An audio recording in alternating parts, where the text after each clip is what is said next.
Simpsons Index, an online spreadsheet that is also a podcast. This is the podcast. And coming out of SideQuest Studios, this is the Simpsons Index, episode 80. Hello there at home, or wherever you are, probably in a car, maybe doing the dishes, wherever you might be.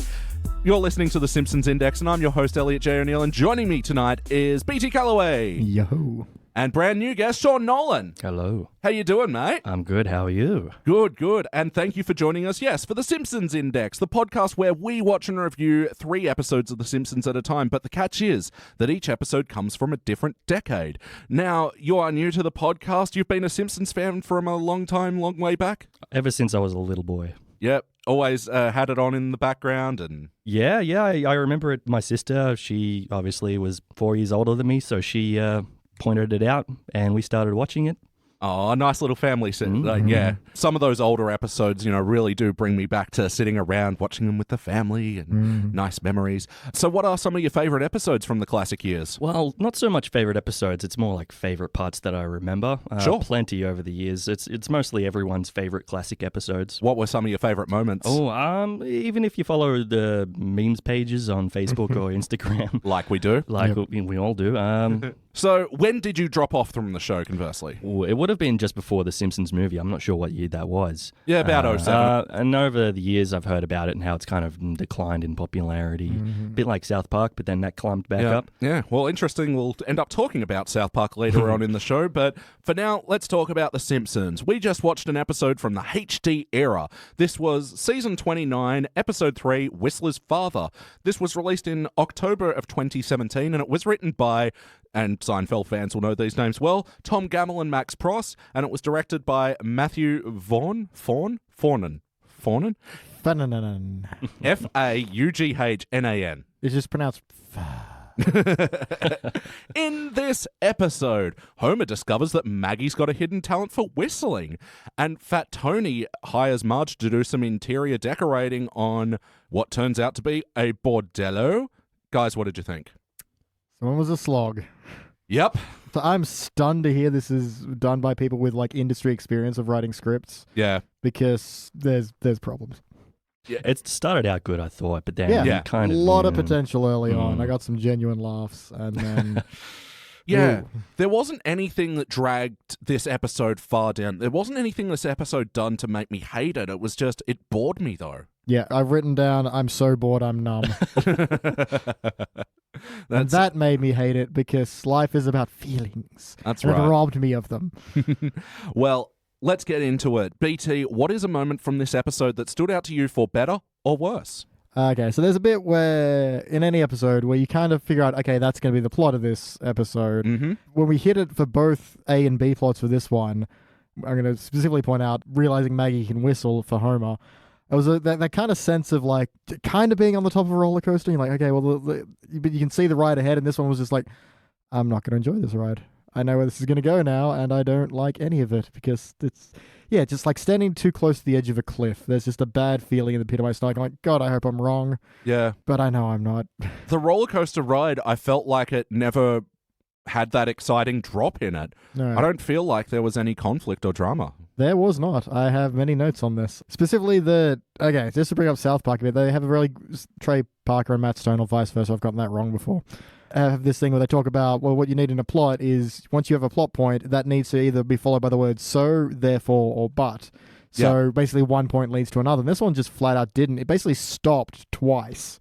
There's a bit where Homer, for some reason, decides he's going to trick everyone into thinking that he's actually whistling when Maggie's whistling. But then he goes to Moe's and they gets exposed. They find out he's not actually whistling. And that's just that plot stopped. Yeah. Completely dead. And then it becomes another different thing, but it's like, no, they just ended, and then we just picked up something else.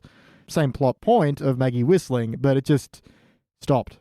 So from the writers of so many great Seinfeld episodes, I really should have had this on hand, but yeah, if you go and look at Tom Gamble and Max Pross's Seinfeld pedigree, you know that they have written some classic episodes of television.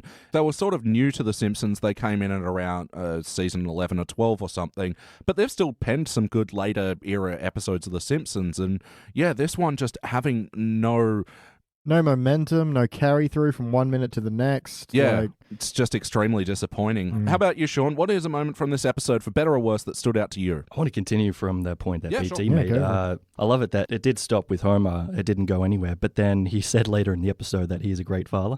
Yeah. What is that?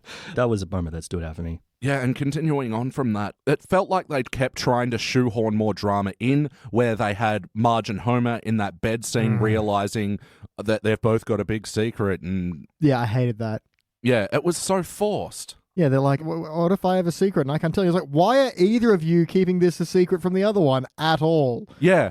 It made no sense because at this point, Homer's now putting Maggie into a talent contest, but there's nothing weird going on. He's just putting her in a talent contest. There's no reason to be like, oh, yeah, I shouldn't do this. There's nothing there. And you don't even have a scene before where Marge is like, oh, I never want my daughter to be in the spotlight, to grow up like a weird kid or anything like that. Yeah, because like I said, there's no conflict in this episode. And then to the same point, Marge is decorating a house for Fat Tony. And again, why would you not tell Homer that? She doesn't know it's a bordello yet. There's no problem. Yeah, she was left in the dark. Why does she care to not say anything? Yeah, there's nothing about that that's wrong. That's exciting and interesting and making more money for the household. Oh no, how dare you? Definitely. But play count. How many times before tonight have you seen this episode? Just this once. This will be my first time. Yes, this is only my second. It only did come out in October of I was last about year, to say, so man, come on. didn't have much of a chance, and especially when it's so goddamn difficult to watch Simpsons in Australia. Yep. Now, thank God there are VPNs and Pirate Bays. Not that we use those. Never. No, of course not. I acquired it legally, you can be sure of that. Everyone knows when you make something incredibly difficult to access, everyone always goes through the official channels of accessing that because it's the right thing to do, not the convenient thing to do. People always do right, not convenient. How about integrity? Did this feel like an episode of The Simpsons? I'd say character-wise, yes, but just plot point-wise, not at all. It's again, how the number of times he just dead stops and nothing is happening, and the fact that it feels like they think something is happening, no. Yeah, So- I agree. It was definitely key moments from Homer where we see him as he usually is throughout The Simpsons, but then usually like the plot elements, it just kind of goes nowhere. Definitely. And even, like, you could point out, okay, Maggie's a bit knowing in this episode, but I don't think they actually did anything too far out with her. Other than I'm pretty sure babies can't, contract facial muscles in such a way to whistle so articulately. Well... But I can't prove that, so... Yeah, I've never looked up whistling babies before. I've never had to. Well, we've just had Easter, and I watched my nephew eating Easter eggs and getting almost all of it, and just like this chocolatey drool coming out, and it put me off chocolate. So, like, considering that he's 2 and can't even eat properly without drooling everywhere, the idea of a baby whistling is just, ridiculous to me. It's as ridiculous as expecting a baby can operate a firearm. Yep. Yeah, look, integrity-wise, I don't actually have too much to say because, like you said, Beach, everyone's pretty on point. It's just that the show's off, isn't it? Yeah, absolutely. And there's a bit that kind of just drove me a little bit mental where, okay, they started this second part of the A plot where Homer's put Maggie into a talent contest and they're watching like this, lifetime drama series or about a child star and how the child star grew up to be traumatized. And Homer finishes watching and goes, oh, am I doing this for me or for you? But that's not what the TV special was about. Yeah. The TV special was about how this kid got traumatized after a fire at one of their shows. But a parent pushing that child was not the point of the thing you just watched. Why are you now trying to be like, oh, am I doing this for the wrong reasons? Like, that is not a thing that just happened. And that really, really got under my skin. Because it's like I said, they just try to inject that conflict in there and they didn't build it or earn it or do anything. It was just, he may as well have seen a bubblegum commercial and gone, am I doing this for the wrong reasons? It's the same payoff. Yeah, absolutely. I felt that way as well when they were backstage at the talent competition and Homer in one scene looks around, sees a bunch of stage mums being arseholes to their kids and the kid being really entitled and shitty. And then he goes, okay, this world is not for you. And like, that was just such a forced moment for me. Yeah. And he could have built that a lot better as well. Could have been other parents being like pushing Homer to push Maggie. And that's where your conflict comes from. And then he has the realization, oh no, I'm doing this for the wrong reason. That's fine, but that didn't happen. Yeah. All right. Well, how about some of the wacky moments of this episode? I mean, I'm thinking of one I'm trying to forget. But, yeah, which was that? How about Grandpa whistling 5 different lips at once? Here's another thing that I had a problem with. Oh, yeah. First of all, creepy as fuck. Second of all, Jordan's anal corner.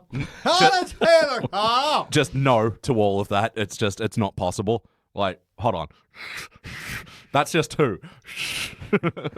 Maybe you need to work harder. I do. Yeah, so first of all, he mentions how he broke his lips or whatever when he was a young kid. We do that flashback sequence where we see that 1 person 3 whistling. And so then when they cut back to the future and Grandpa's like, oh, I see my talent in my granddaughter and she might be able to do it. And then he breaks out whistling again and he goes to the 3 and then 4 and then 5. And it's like, didn't you break your fucking lips? Yeah, wasn't this meant to be a permanent problem you've had ever since? And that's why we've not seen your amazing whistling ability? It's not like you were trying to get your money's worth out of Heart and Soul. That's like the most public domain of all public domain songs. Yep. First of all, looked gross. From 1 person should not have 5 whistling lips. Quite frankly, 2 is too many. And personally, I would not pay anyone to kiss my girlfriend. Oh, what the fuck was with that? Yeah, that was a weird... Because when he first sprains his whistling lips, he's like 5. And then he goes, well, because after I sprained my lips, I had to pay men to kiss my girlfriend for me. And you're like, but you're 5. But then it cuts to him being like 16. You're like, okay, so this is a permanently disabilitating thing. Your lips are forever shot. Nope, he can do 5. Just, God damn it. Getting angrier. Yeah. So this was all very disappointing. And also, I just want to mention in this moment that he had a really hackneyed way of going, oh, but the whistling gene skips a generation. Yeah, we didn't need the explanation of why he and Maggie can do it, but Homer can't. It's okay. We don't need that genetics. The other bit of wacky I want to mention is the involvement of the Mafia in this episode. So I really hated Legs and Louie in this. What was the point of it? I mean, that's pretty sus if Mafia came up to me if I had... if I was in Marge's shoes. So they were using the mob to do a bunch of stereotypical mob whacking jokes, and none of this material landed with me. Well, and they need you to knock down a wall. Oh, we'll take care of that wall. And it was like, yeah, that's not funny, guys. And they do 6 more jokes around. It's like... Yeah.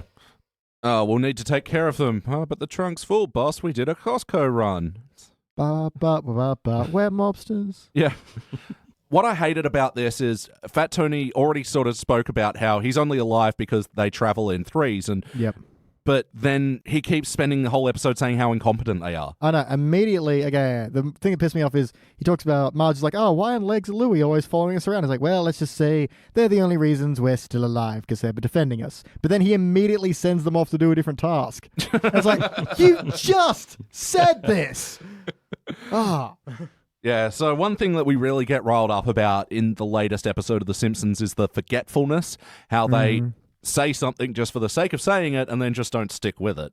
And this episode has that in spades. So how about the heart of this episode? Were there any lovely little moments that made your heart... Oh, yeah, definitely with Maggie and Homer in the beginning. Yeah? Spending some good quality father-daughter time. Yeah, I was going to say the beginning stuff. Sure, that's where it all is. Yeah, getting a little mad about this episode. I do keep forgetting, I was at a bronze up until on the end of the first act. I mean, there's a good bit where Hammond's... Yeah, so when Marge is like, I need you to watch Maggie, he's like, sure, what do you suspect she's up to? Yeah. That was a good little bit, and, he's half asleep, and Marge is like, Homer, and he's like, I'll talk to you when I get home. You are home. Woohoo. Yeah. Typical Homer moments. Definitely. His Michael Caine impersonation was quite good. Excuse me, Batman. Peek-a-boo. I did get a chuckle out of that because I was expecting it to go bad because, he was doing peekaboo, got a little laugh out of Maggie, and then she gets over it, which... They've done before.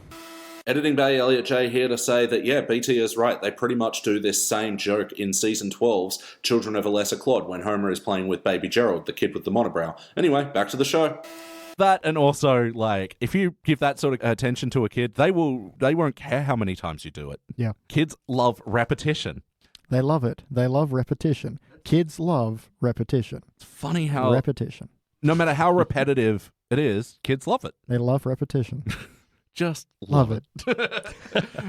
Yeah, so some of the heart moments with Maggie and Homer at the start were good. It's just a shame that the resolution, especially with their storyline, didn't feel like anything. Because there was no tension, there was no conflict, there was nothing to resolve. This is happening, and now it's not the end. And, like, what was the point of Homer's grandstand at the talent show? Yep, again, I just told you, this is happening, now it's not the end. Yeah. God, how many more times do I have to repeat it? Repetition. Kids love it. I love when we find our word of the episode early. So what I hated about the ending was it had two endings, and you had, like, Homer seeking resolution with Maggie, and goes, all right, if you have a talent, don't ever tell anybody. You know where this is going. Yeah, and you're like, okay, and then he's going to leave, and she's going to do something talent. And it had to be charcoal shadings? I guess. Don't give your baby charcoal. Yeah. Parenting pro tip from the Simpsons Index. So that was the ending, and then they had another ending where Marge and Homer were, like, reconciling. Over the nothing that split them apart. And let's not keep a secret from each other again. Lights out, and you're like, oh, I wonder what they're going to do. And it's the basic same framework as the other ending. It fucking drove me nuts. Yeah, there's a lot of problems here. I'm actually getting a lot madder than I thought I was going to. I told you, man. Like I said, this one, it's bad. Yeah. It's subtly bad, but it's bad. How subtle in its badness. All right, but yes or no, would you watch this episode again? No. Background music noise. Probably not again. Yeah, something you pop on to keep the dog company or make sure burglars think you're home. Oh my God, you come back and the dog's just like shaking in the corner. It's Why did you play all the bad episodes? Sorry, dog. So, BT, what would you change about this episode? Oh, God, so many things. Just conflict. Just have anything happen. Have anything matter. Have a reason for why you're doing any of the things you're doing. Just so many parts. I don't even know where to begin. This is almost a complete pull-down rebuild. Yep. It's not awful in the sense of where it starts. Just the fact that nothing matters. And there's, like, no reason why they're keeping it secret from each other. And there's no reason, any of it. Give it a reason, give it a point, give it conflict, give it drama, give it something. God damn it. Absolutely. And cut the whole bit where Homer tries to have Maggie pretend that he's the one whistling. That's just, it was filler. It was A-plot filler. That's the weird part. Yeah, and it was only there to sort of set up Grandpa's involvement in the story, Which I also didn't want. Yeah, it was also unnecessary. Like, for him to give his background in whistling, and who cares? You know what? Okay, instant significant change. Go into how he was a child star for whistling and it ruined his life. And then Homer's like, child star for whistling. That's what we'll do next. There you go. There's a through line for your stupid plot. You get to have your stupid Abraham Simpson bit. Fuck. Okay. Get some water. I only have beer. Still, douse yourself in it. Sean, how about you? What would you change about this episode? I loved the introduction to it. It had really good elements in it. I really wanted them to go deeper in it. Marge's situation with trying to keep up appearances for everyone else. I reckon if they just got rid of the Fat Tony part of the story, redid that with something else, it would have been good. Yeah, maybe she just goes around Springfield being an interior designer. Yeah. Trying to show up these other women who are never satisfied with anything she does. There's something there. Yeah, that could, and a way to tie in all the other women in it, because let's say, she does the late pickup room, the women are like, oh, okay, not bad. And then, like, she does Luann's house, and then Helen Lovejoy's there. Maybe she does the church as well. And then, like you were saying, still doesn't meet their standards. She still hears them snickering, and then her resolution can be, fuck y'all bitches. Mm-hmm. Fuck y'all snooty bitches. Yeah, that's all good. I'm down with some fuck y'all snooty bitches. Sorry, just rewriting your rewrite. Is there anything else you'd like to change about this episode? From memory, no. That was my main important one that I thought of. Yep. What I'd like to change about this episode is, well, first of all, find a way not to sort of shoehorn Bart and Lisa into it. Because we've come across this concept in the later episodes of The Simpsons where it just feels like they're just getting up the character's line quota in an episode. Like, Nancy Cartwright, she needs to have at least 3 lines in an episode or else she quits. And that's exactly what Bart's material felt like in this one. I'm starting to think maybe they just get paid if they're in the episode or not. So then they're always like, no, you have to have them be there for at least one day. Yeah. And it's like, well, fine, we'll drop them in. Oh, yeah, because, fuck, I forgot about this point that I hated. Lisa has this bit where she discovers Maggie's a good whistler and then has this whole, oh, but I'm not going to be jealous. Oh, but I'm so jealous. Oh, I'm not going to be jealous. And the end. Nothing else happens from that. Well, yeah, we alluded to it before as well. This is where she has the line of, oh, from South Park, Trey Parker and Matt Stone, they're still equally talented. Oh, no, it's not true. Trey does everything. And it's like, why are you doing this, Simpsons? Making a slight against South Park, like... Well, doesn't Trey do everything? Well... Yeah, he's the writer, main actor, director, and he does everything. No, but I mean, Matt is still there, and he's a producer, and he doesn't do nothing. Mm-hmm. Like, he's there through all the pitch meetings and through all voice acting sessions, and he does a shit ton of voices, but... Yeah, throw it to Simon and Garfunkel if you're going to throw it to someone. Yeah, totally. Everyone knows Paul Simon does everything. Yep. This isn't the first time Maggie and Lisa have had their run-in with talent. There was a previous episode where Maggie went to a smart school. Yeah, that's right. Yeah, Simon Cowell was one of the school directors. And yeah, that was actually a season 15 episode I like. Yeah, so it's interesting that they started out Lisa getting all jealous of her like it was going to be a thing. Yeah, but we've established that in that episode too, so it's just kind of pointless for this. Yeah, it just seemed to only exist there to do this line of Trey Parker and Matt Stone, and it's... Let's jab at South Park. That'll be smart. Yeah, because as much as I was like, okay, we're going to do this again, when she started doing the jealousy thing, at least it would have been something. Yeah. It would have been a bit of that conflict I was yelling about earlier. Well, yeah, imagine if it was drop the whole Marge and Homer keeping secrets and have Lisa sabotaging Maggie. Yeah. Well, Like, she gets jealous of the whole talent show, and maybe Lisa auditioned for the same one and she didn't get picked, or... Yeah, or, she's playing saxophone and Maggie can do it all without an instrument. Yeah. Oh, there we go. Yeah, okay. Seriously, so many better ideas already off the top of the head. Guest stars of the episode. There was a little handful of guest stars. Yep. We had, of course, Joe Mantegna back as Fat Tony. Mm-hmm. He did an okay job. He had nothing good to do, but yeah, he did fine as a voice actor. Yeah, was there any Fat Tony stuff that stuck out to you guys at all? Yeah, there's a bit where Marge finds out it's actually a bordello, and then she's like, "You lied to me," and I just wrote down, "No, he didn't. Yeah. He never told you what you were decorating, and you never asked." Yeah. So... Lie of omission. Yeah, and then the stupid resolution to that is like, well, it just so happens your mother has a P.O. box at this post office, and I just wrote down, it's not a post office anymore. That's why you're renovating it. Because it's not a post. I was like, fucking hell. Yeah, those post box walls take up a bit of space. They would have knocked that down. Yes, they would have. But no, you got a letter from the Pope. You put it there's a holy letter in your sinful place. Is this a thing? I didn't know the blessed letter thing. Do you guys... I mean, probably, but it's still stupid. Yeah. Even if it exists, it's still dumb. Yeah, I didn't know, because when they have Fat Tony, they tend to reference like Godfather or Goodfellas or something, and I didn't think this was a reference in either of those movies, which are the only mobster movies, of course. The only ones that matter. Take that. Any other mobster movie. Pretty much. Kevin Michael Richardson returns again as Cedric the... What do they call him? Cedric the Explainer? Cedric the Personality or something? Yeah, no, it was, I can't even remember. Yep. We also ate a lot of Thai food. No, I'm more boredom brainwashed than Thai food brainwashed. So musical moments of this episode. Yeah, a lot of whistling. Mm-hmm. There was also a weird montage with Marge building the late pickup area where the music was just oddly tense, and as she was doing like basic paper crafting. I think that's a little contrast, intensity with fun things. I didn't mind that, I suppose. I didn't even think of it as being a thing, so... Just forgot it in the Maya, in the boarding Maya. So, BT, do you have any final notes before we rank this thing? So, let's just dig through these, because I have a few of them. They all suck. I'll start with a good one, actually. There's a good sign gag in the background of the late pickup room, which just says, if the water is grey, don't drink today. Yeah, that was really good. See, another thing what we really like about the HD era Simpsons is they take advantage of the space, and they have a lot of room for background gags, especially sign writing gags, that, they don't particularly draw attention to. I saw the other one that said like us on Facebook. Yeah, in the bordello. That's a really funny joke. Yeah, I was for that. When they go to the hardware store, there's just someone does like a parody couch gag where everyone just runs and sits on it. Yeah. And I was just like, what is this and why is this happening? And then the squeaky voice teens, you got to buy it now. And then the Homer stand-in goes, do. Yeah, and it's like, that's not how hardware stores work, so thanks.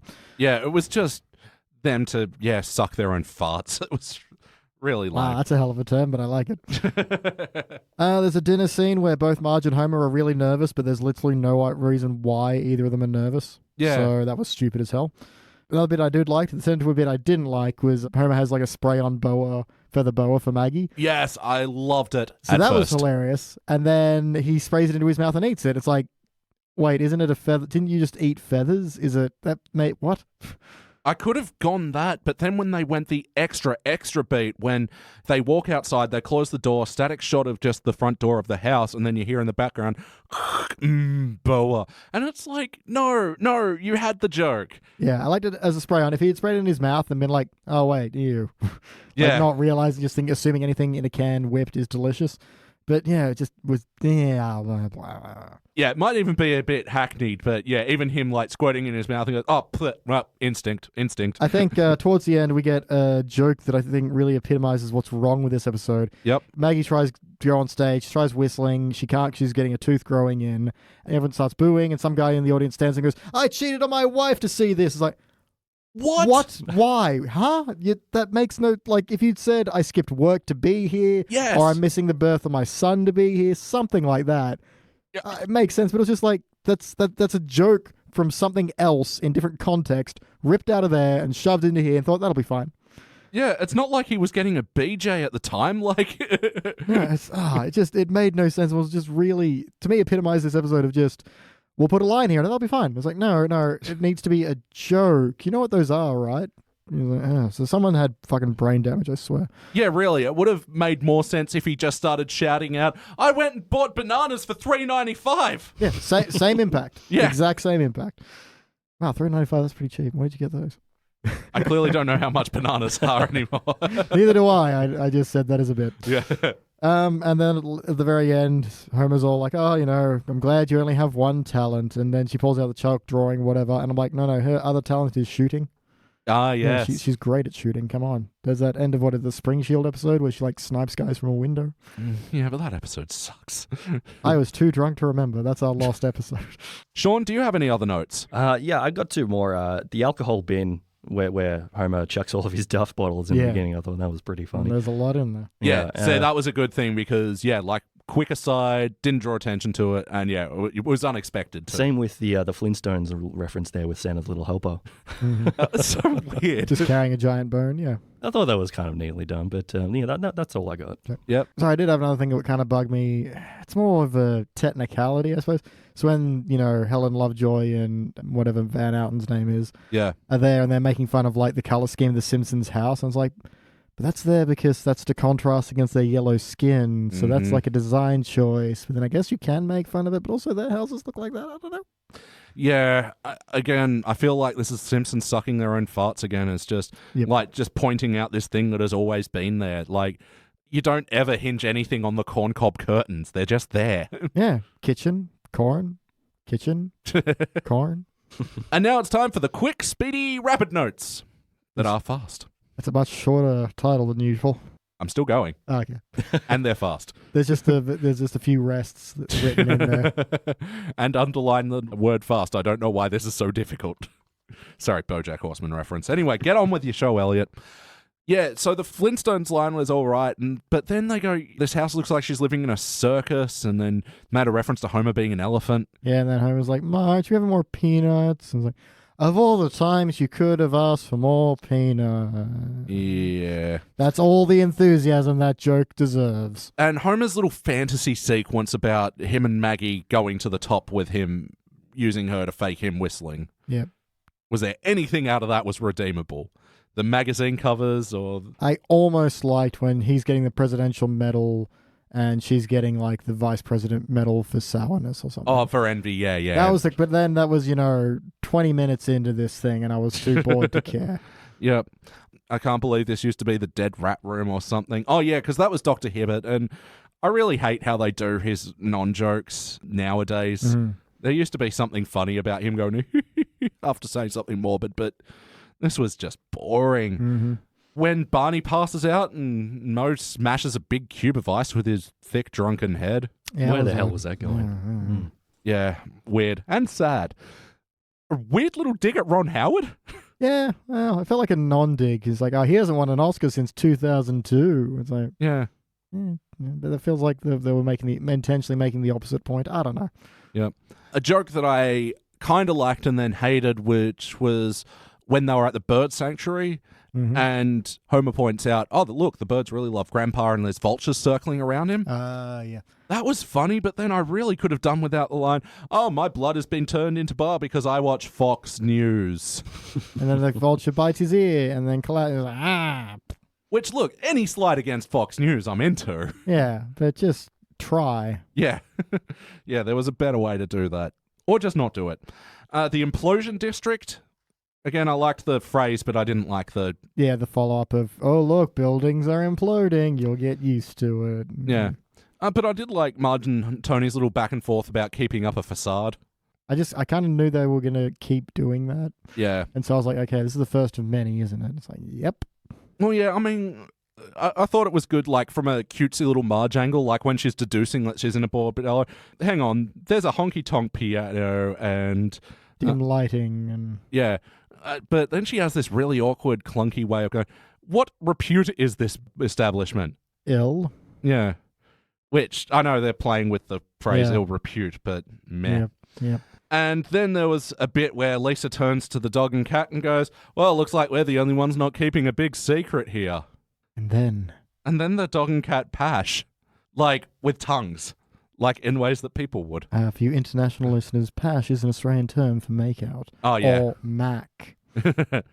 Yeah, pash is what we call Frenching. And pashes is what we call French people. Just shut up. Hey, it was better than when anything came out True, of this track. it's true. Also, we had an appearance of the ballet teacher, Chaz, what's his name? Who we saw previously in the Lisa smoking episode. Yep. Yeah, but they did nothing with him, which was disappointing. And yeah, with Marge and Homer and that reconciliation at the end, oh, you're letting my pants out, so I'm not a 32. Dun, dun, dun. So, again, Seinfeld did it better, where Jerry was like changing the marking on the outside of his Levi's. And my final note is Homer at one point to wrap up the episode says, and that's the tooth. And of course, that pissed me off. And you love puns. Well, it reminded me of the better Simpsons episode, Yeah. Last Exit to Springfield. It drive me nuts. All right, guys, that's all my notes. It is time to rank this thing. Good. On the Simpsons Index, we rank using our 6-point scale, which starts down the bottom at failure. But maybe if the episode is just meh, you give it participant. But for the good rankings, you got good, bronze, great, silver, excellent, gold, but for the best of the very best, those delicious, sweet episodes that would win all the talent competitions in the world, you give those episodes cubic zirconia. Now, let me go first. I'm going to show you how it's done. I'm giving this episode a participant. I feel like talking about it, I hate it more than I thought I did. But ultimately, the feeling of watching it is still very much participant for me. It gives me neither highs nor lows. It is the meh generation. BT, what do you reckon? I'm on a failure. I was so wow. I was so bored, and everything I remember I hate. It's when it does literally nothing, when it doesn't even try, when it's just we'll throw some words in and that'll be it. It's like, yeah, it's the total lack of anything and just the abandonment of any kind of use of how plot structure works or anything like that. It's all filler. This is like just eating styrofoam packing peanuts. And don't do that. It's awful. That's why it's a failure. All right, Sean, finish it off. I will give this a participant. Yep. The jokes and the little gags were funny, but the episode just didn't really go anywhere. And I felt that's what let it down. Yeah, it really was just stagnant water, wasn't it? Stagnant water full of packing peanuts. All right, guys. Well, that will average out into being a dull participant, and this will be joining other such episodes as 22 for 30 when they do that weird basketball documentary on Bart. The Kids Are All Fight when they talk about Bart and Lisa's history of fighting. Waiting for Duffman, sorry. It's not Spider-Man. It's Duffman, Spider-Man, whatever. And Whiskey Business, Penny Wise Guys, Beware My Cheating Bart, where Bart starts dating Shauna. And yeah, this is just some awful dreck right here. Good. Wallow in your filth. All right. And is that reputation justified? Is that reputation justified? Dennis Perkins, old mate of the AV Club, gave this episode a C. So on their scale, like... That's low. Yeah. Like ABC, good, mediocre, bad. And then D is like their dead failure. Yeah. It doesn't go down to F for some reason. So yeah, he gave this episode a C, saying, "There are weeks where evaluating a latter-day Simpsons is simply a numbers game. Absent an inherently interesting premise, guest star plotline or performance, watching an average Simpsons these days means totting up what fringe benefits you can find, subtracting things that either underwhelm or actively piss you off, and determining relative worth. Whistler's father being genuinely average across the board seems to call for such a formulaic judgment." That's the most articulate he's ever been. Wow, that was detailed. Yes, I absolutely agree with that assessment. All right, guys, it is time to move on to the teens era now, where we'll be going back to season 13 to watch Sweets and Sour Marge. We'll be back. Sounds delicious.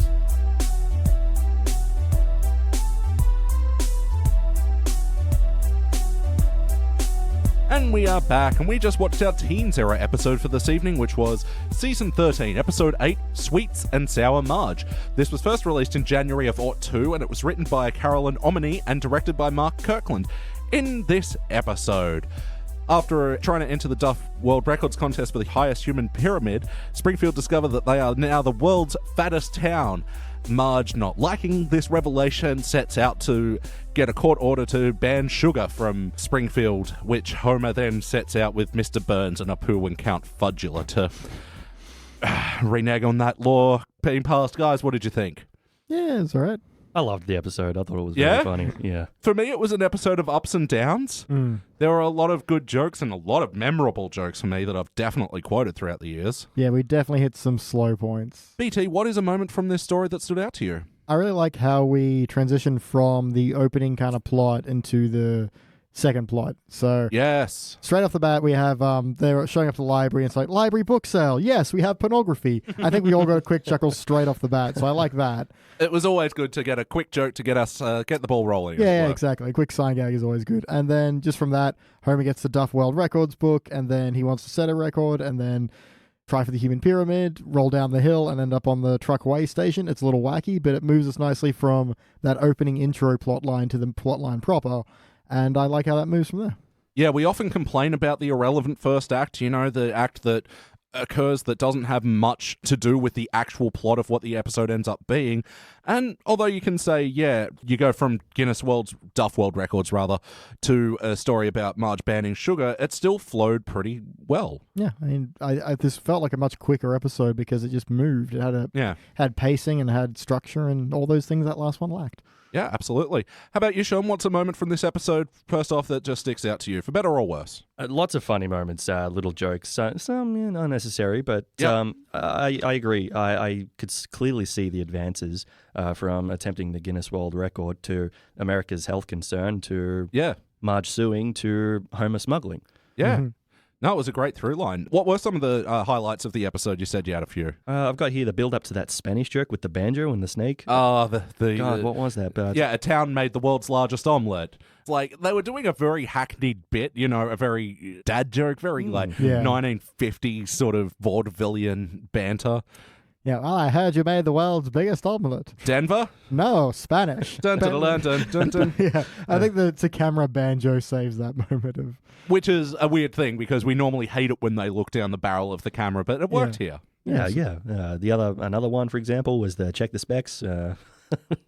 Homer clearly seeing the triangle on his page. Oh, yeah. Blueprint of just the triangle. Excellent, that plan is coming together. I think that would have been a joke that would have made a lot of engineers laugh. Yeah. Even the simplest construction requires blueprinting. That's true. Something that sticks out to me from this episode, and I'm going to say for bad, is the fact that Count Fudula is just a character that everyone accepts. There is a vampire in the world of The Simpsons. True. Well, I mean, he's bounced off, Count Chocula from the States. Yeah, they're doing like a parallel import thing. Yeah. But what I don't like about... Okay, first of all, he's in court saying, oh, yeah, sugar destroyed my teeth. He's a vampire. He can only eat people. So... And then he complains that his victims must now be mashed up. But, it's that's... Yeah. Still confirms vampirism within the Simpsons universe. And, I could have let it go if it was just for that courtroom scene. I was, okay, that's just a weird joke. But then he is a part of the plot, and he is helping with the heist. He's helping with the heist and out in the daylight. What kind of vampire? Good one. Well, yeah, he's a candy vampire. And if he's already Count Fudula, shouldn't he have some sort of tolerance? I don't know. There's just too many A questions. lot of questions around you there, Count Fudula. Yeah. Like, I know I'm just getting pedantic for no reason, but still, it brings up questions. Questions that need answers, damn it. Yeah. So, play count. How many times before tonight do you think you've seen this episode? Like 4. Yeah? I thought I actually didn't see this, but I have once. Yep. Yeah, this is sort of in season 13. I reckon this is around the point that a lot of people are dropping off. Mm-hmm. Might not be super familiar, but even then didn't stop me from seeing this episode like 10 or 20 times. Mm-hmm. But tell me, overall, guys, did this feel like an episode of The Simpsons? Yes. Yeah, I'm going to say nothing really works against it. Maybe it's a little bit of a wackier plot in how we get into the plot, but then it's kind of like another bootlegging episode, kind of like the Beer Baron a little bit. Oh my god, that's right. There are a lot of common elements, especially with Homer trying to circumvent the law. Mm-hmm. And yeah, no characters acting against model, and yeah, plot moves along. It all feels very Simpsons-y. So yeah, I'll say it feels like Simpsons episode. Yeah, and it wasn't ever Marge's goal to completely ban sugar as well. I think that's important to point out. Yeah, it was just to try to make the town a little bit healthier. That's definitely a Marge thing. And then it balloons. Although I do have a question. In a class action lawsuit, wouldn't they be suing for money? And if they won, shouldn't Marge be rich now? Well, I don't know how class action. Maybe you can just sue to enact a law, but that's not how suing works. So yeah, they should all have gotten quite a payout from the. oh yeah, we probably should have had a lawyer on this podcast. I mean, we probably should anyway at all times. Yeah. Just to protect ourselves and our many fantastic ideas we come up with. But yeah, no one's acting particularly out. I think there is a recurring theme in The Simpsons of Homer wanting greatness. Yeah, I think that's true. Mm-hmm. Thinking, hey, I can get into the Duff World Records is certainly there. Hell, way back in high school, a friend of ours, David Chessel, and I tried to get into the Guinness World Records because there was like the biggest game of, depending on what part of the world you were in, is either called Chinese Whispers or Telephone, or is actually surprisingly small. It's only like 280 people, and we're like, we can get the school to do that. That's more than 280. Didn't come together in the end, but it was doable. So we tried way back in like year 11. Because I remember seeing a letter that you guys printed up, like sending it out to all the students saying this is happening when? What happened to it? Our school sucks. Oh, yeah. Yeah, so it was meant to be for like Spirit Week to list everyone's spirits, and then I don't know, faculty were on board and we had that flyer printed, and then I don't know, nothing happened. Oh, bummer. Know. Yeah. Could have been famous. I could have been a contender, but no. Now I'm just a schmo working in a box factory. Actually, you know what? I'm in line for the record of podcasts to do the most Simpsons episodes. For realsies? Because I believe it. Well, actually, I think I am, because any other Simpsons podcasts that are going through chronologically either give up by season 10 or will give up by season 10. I was wondering, has anyone else reviewed every single episode? Well, no. Like, in my research, most of them are just going through chronologically, and even, like, Four Finger Discount are only up to, like, season 7, and yeah, worst episode ever, they've only done, like, 112 episodes. We've done, like, over 220 now. Yeah. Nice. Interesting. We should look at that. I Be famous, EJO. I did a quick Google search. There are plenty of podcasts out there, but wow, none of them have actually finished or doing such a good job as you guys. Oh, thank you. we are rushing through it faster than a lot of podcasts do. Hey, though. that's their fault of their format. Yeah, not on us. All right, how about some of the wacky moments of this episode? What are some of the bizarre, cartoony things that occurred? The whole town turns into a giant rolling ball. I really like this Yeah, animation. so do I like all the jokes around it, that kind of crazy, kind of crazy music. I can't do a good impersonation. Shut up. Yep. They've used it before, but it's their kind of everything's gone chaotic music. And that guy who jumps off and is like, goodbye, cruel world. Hello, ironic twist. Yep. I want to start using that as a thing. And even Mole Man going, oh my God, not again. Yeah. It's an oldie but a goodie. The ending with Lenny and the teeth. Yeah, that was Yeah, weird. The fuck? that was a real bad point to land it on. It's like, oh, look, I found pearls. No, those are just my teeth. I can still make a necklace. Ba-da-ba-ba-da-ba. Yeah, I would have been fine if they just did a, like, sugar fade out. Yeah. Because I thought they were sort of going the direction of the episode, like when the ship crashes and there's all the hot pants, and then all of a sudden it's a 60s boogie party. Like, that's where I thought they were going with this. But yeah, to hang it on that Lenny thing was really weird. So yeah, just jumping back to the human pyramid as well, one of the lines that I just quote so much throughout the years is when first of all, why is Homer at the top of the pyramid? It was his idea, and like you said, he wants the fame. Yep, that's a good point. And yeah, as he's scaling it, and then he just sleeps on a bunch of legs and just goes, all right, I'll make base camp here and try the summit tomorrow. Yeah. I'm pretty sure I said that to you the other day when we had to walk somewhere. It was slightly uphill. Yeah. I say it any time I have to walk anywhere. It's just like, oh, fuck this. Yeah, I completely forgot it came from this episode. So Yeah, this is just, a moment that stuck with me. So what did you guys reckon about the reasoning that the pyramid fell? Dude, you're touching my hand. I mean, yeah, total logic. I completely understand that. Yeah, I agree. A lot of teen guys would be like that. Ew, don't touch me. What's the thing? Yeah. Even if you're walking next to each other and you accidentally bump hands, you have to be like, haha, whoops, not gay. I'm not going to sit here and defend it. It's weird. Yeah. But yeah, it's still a thing. Well, yeah, because I've seen some people complain about, like, Jimbo and Cody in this moment, but, like, that's the characters. It's on them. Yeah. It's not the show being homophobic or anything. No, I completely agree. It's them being like, ew, dude. And I feel like they do bring it round again when the ball crashes, and then he goes, oh, now you're lying on top of me. Oh, wait, dude? Yeah, out of all the ways for the thing to crash, and especially when they build up the tension with the stupidest thing of, wait, you got to hold it for 3 Mississippi. I do like that. 1 Mississippi, and they're like, Actually, just to remind us of South Park, they do a joke like that as well, where there's like a hostage negotiation, and the hostage negotiator, okay, I'm giving you until 10 marshmallow. And there's just one guy in a megaphone just, 1 marshmallow. 2 marshmallow. I do like that bit. Like, yeah, guns pointing, high stakes situation, and someone's just marshmallow. Yeah, some other wacky moments that stood out to you guys? When Homer's climbing the pyramid, he keeps pulling down people's pants. That's funny. And when he fell, he clearly would have hit the floor. Yeah.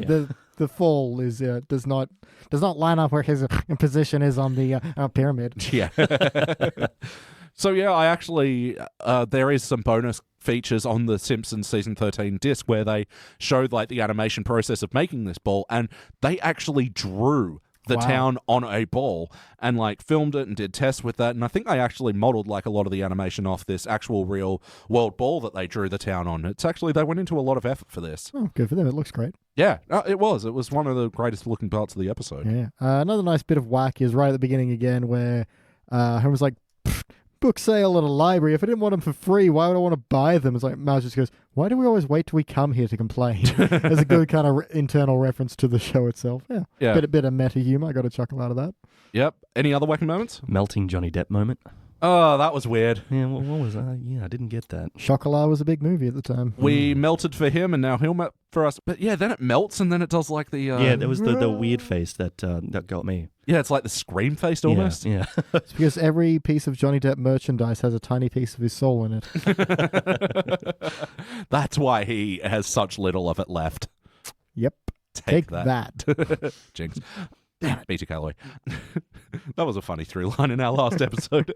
Fucking other wacky moments. I didn't like in the library how, oh, Mum, the books will get chopped up and fed to pigs, and then the libraries have got a pig feeding bay there for naturally Cletus to come in and go, this is what was the line? The Helen Fielding book is giving it Bridget Jones's diarrhea. I'm like, no.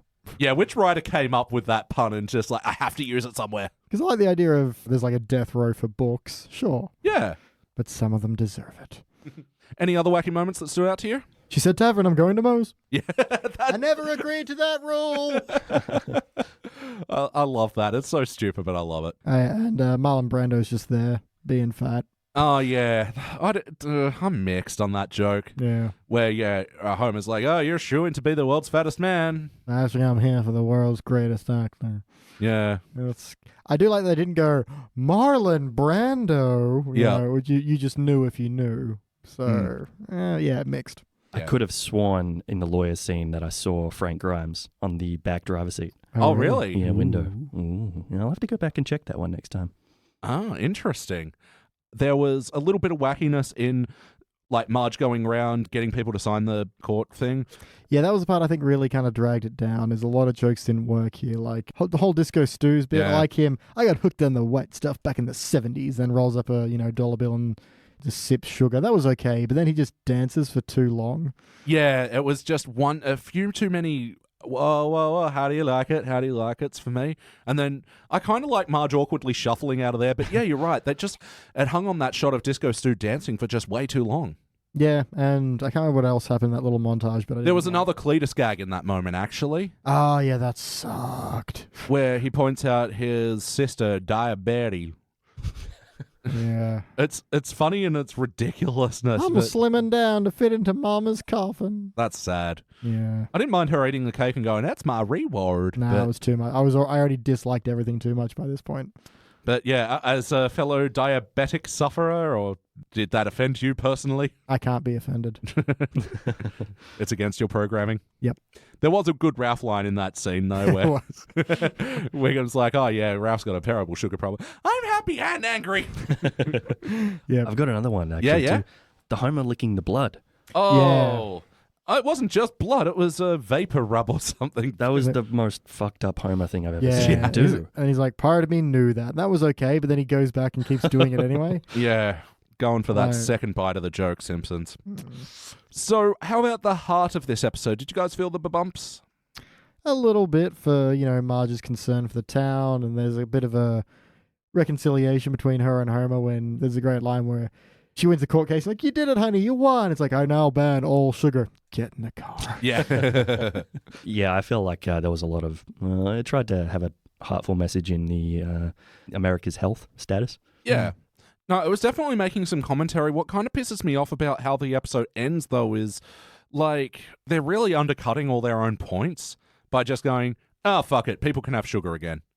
Well, I do like Judge Snyder's line of, and actually I greatly exceeded my authority. Yeah.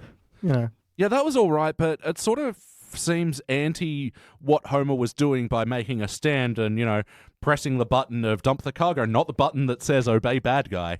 I did like that. Where the bad guy still technically wins. He even wins more so but also in the same fact, I don't know how you'd do it better. Yeah, it's a bit of a corner. You have to reset to 0, but you don't want anyone to win. But yeah. It's a tricky thing, and I don't think they did it well. Anything else to say about the heart of this episode?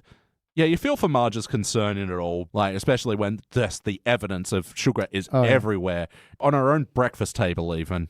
And that, it speaks very well to American breakfasts. Yeah. Of sugar globs, probably a real thing. And fudge tart toasties, or whatever the hell they were. That's right. I love that little animation of when the fudge toasty squirts on Maggie's face and wipes the indignant wipe and splatter. And, And I even like the little bit of commentary. Well, Homer's eating a healthy grapefruit. Just dunks it in sugar. Yeah, dunks it in sugar, sucks all the sugar off, and then just throws it into a big pile. The pile is what made that for me. That's his grapefruit bin. Mm-hmm. It's got a beer bin and a grapefruit. That's the theme so far tonight. Overflowing bins. With just one thing in them. So, yeah, there's not too much to say on the heart, but it's not really what the episode is going for. But yes or no, would you watch this episode again? Yeah, I reckon so. Definitely. Yeah, I might watch it again. I might watch it in a playlist. So if we're going to watch it in a playlist, what other episodes share some themes with this one? Class actions. Class action. Acting above the law. Yeah, maybe you can do like Springfield's weight problem, tie this in with King Size Homer, and Brush with Greatness when Homer gets stuck in the water slide. You mentioned the Beer Baron episode? Yep. Yeah. Little of circumventing the law. Am I using that word right? Yes, you are. Yes. And maybe throw that in with separate vocations, where Lisa becomes the criminal. Yep, that's right. A few playlists that it could go. This could also go into a Judge Snyder playlist. I remember a few episodes back we were talking about good courtroom episodes of The Simpsons. Yeah, which I would say this is. Yeah, there's a few playlists that can go in. BT, what would you change about the episode? Wow, it's a good question. Just tighten up some bits where they have some dead air, like the... Get rid of that Cletus bit, that sucked. And some of the others little just moments where it just hangs for too long, or they go for the second bite of the joke where one was enough. Yeah, especially in that Cletus bit with Diabetes as well, like when he goes, how do I do my signature? And then, cuts to it, and it's like, beautiful calligraphy. I kind of like that. Oh, really? Of everything in that bit, that's the part I like the most. I think it's one of those things where I'm like, okay, move on already, and it's still going. Yeah, fair. You could tighten that up quite easily, and... Yep. Yeah, it's just a general tightening of the various loose nuts and bolts just to streamline the whole thing a bit more. But for the most part, it's a fun ride. So Yep, sure. I don't have too much to note on it. Yeah, I agree. I wouldn't change any of the plot elements, but less is more. Yeah, sure. Just, they need to stop with hanging in there and going back a second time for those funny moments. Yeah, definitely. One thing I'd like to see different is actually I would have used the guest star of this episode a lot more, who was Ben Stiller playing Garth Motherloving. Oh, yeah, I forgot about that. I actually, I'm very mixed on Ben Stiller. I feel like he's done the Adam Sandler thing about just churning out way too many crappy comedies, but, at the same time, it's undeniable he is a gifted actor, writer, director. He's done some amazing work. And, yeah, this voice appearance was great, but they really underused him. Yeah, I think so. Could have had a whole lot more of him being corrupt, and maybe he's the villain that's worth stopping because he's the problem, not necessarily the sugar itself. Could have been a way to clean up that ending where you weren't too satisfied because it was maybe more about stopping him than stopping sugar. Yeah. Stopping the abuse of sugar. Well, yeah. Maybe if that was it, if, there was something that happened, Homer did something that caused his business to get shut down, and then passed sugar into law again, and then, he was still bankrupt at the end of it. Yeah, there's something else to do there for sure. But also, his villainy wasn't even really hyped up. I mean, he had that one scene where he was shitty to Marge, and then in the courtroom, I really didn't like how they did that whole, I'll kill you thing, and then Judge Snyder goes, oh, you're in a courtroom, I'll kill you while you sleep. I just really didn't like that. And Simpsons did it. Really? When? Quimby's son is on, or nephew is on trial. And he's like, I'll kill you all, especially members of the jury. I thought you were about to reference when they did that weird Green Mile John Coffey bit. No. Oh, would you like some cornbread, Mr. Jingles? Well, that's too bad, because I'm going to kill you. Yeah, we've discussed that one at length during that episode and how it doesn't work. Go back to episode 67 of the Simpsons Index when we were with Jordan. I can't go any higher than that. You can try. But yeah, even if there was more of him being heinous and organizing the whole secret people that are sending sugar in illegally. Yeah, be more part of the cartel. Yeah. Why was Mr. Burns part of that cartel? He's rich. He's rich. Yeah. He's evil. He has a stake in sugar. Yeah, okay, fair enough. Musical moments of the episode. Sugar. Da, da, da, da, da. Any other musical moments? There was a slight mention of the Beatles. Yeah, I do like the sign. Finally, we can stop lying about this place and just sign says birthplace of the Beatles. Yeah, that was pretty funny. Oh, yeah, the Disco Stew theme. Oh, and there's, where they're doing the heist, they have a brief bit of the Beverly Hills Cop music. Ah, yeah, nice. Which, I don't know, I feel like it's on the nose musical choice.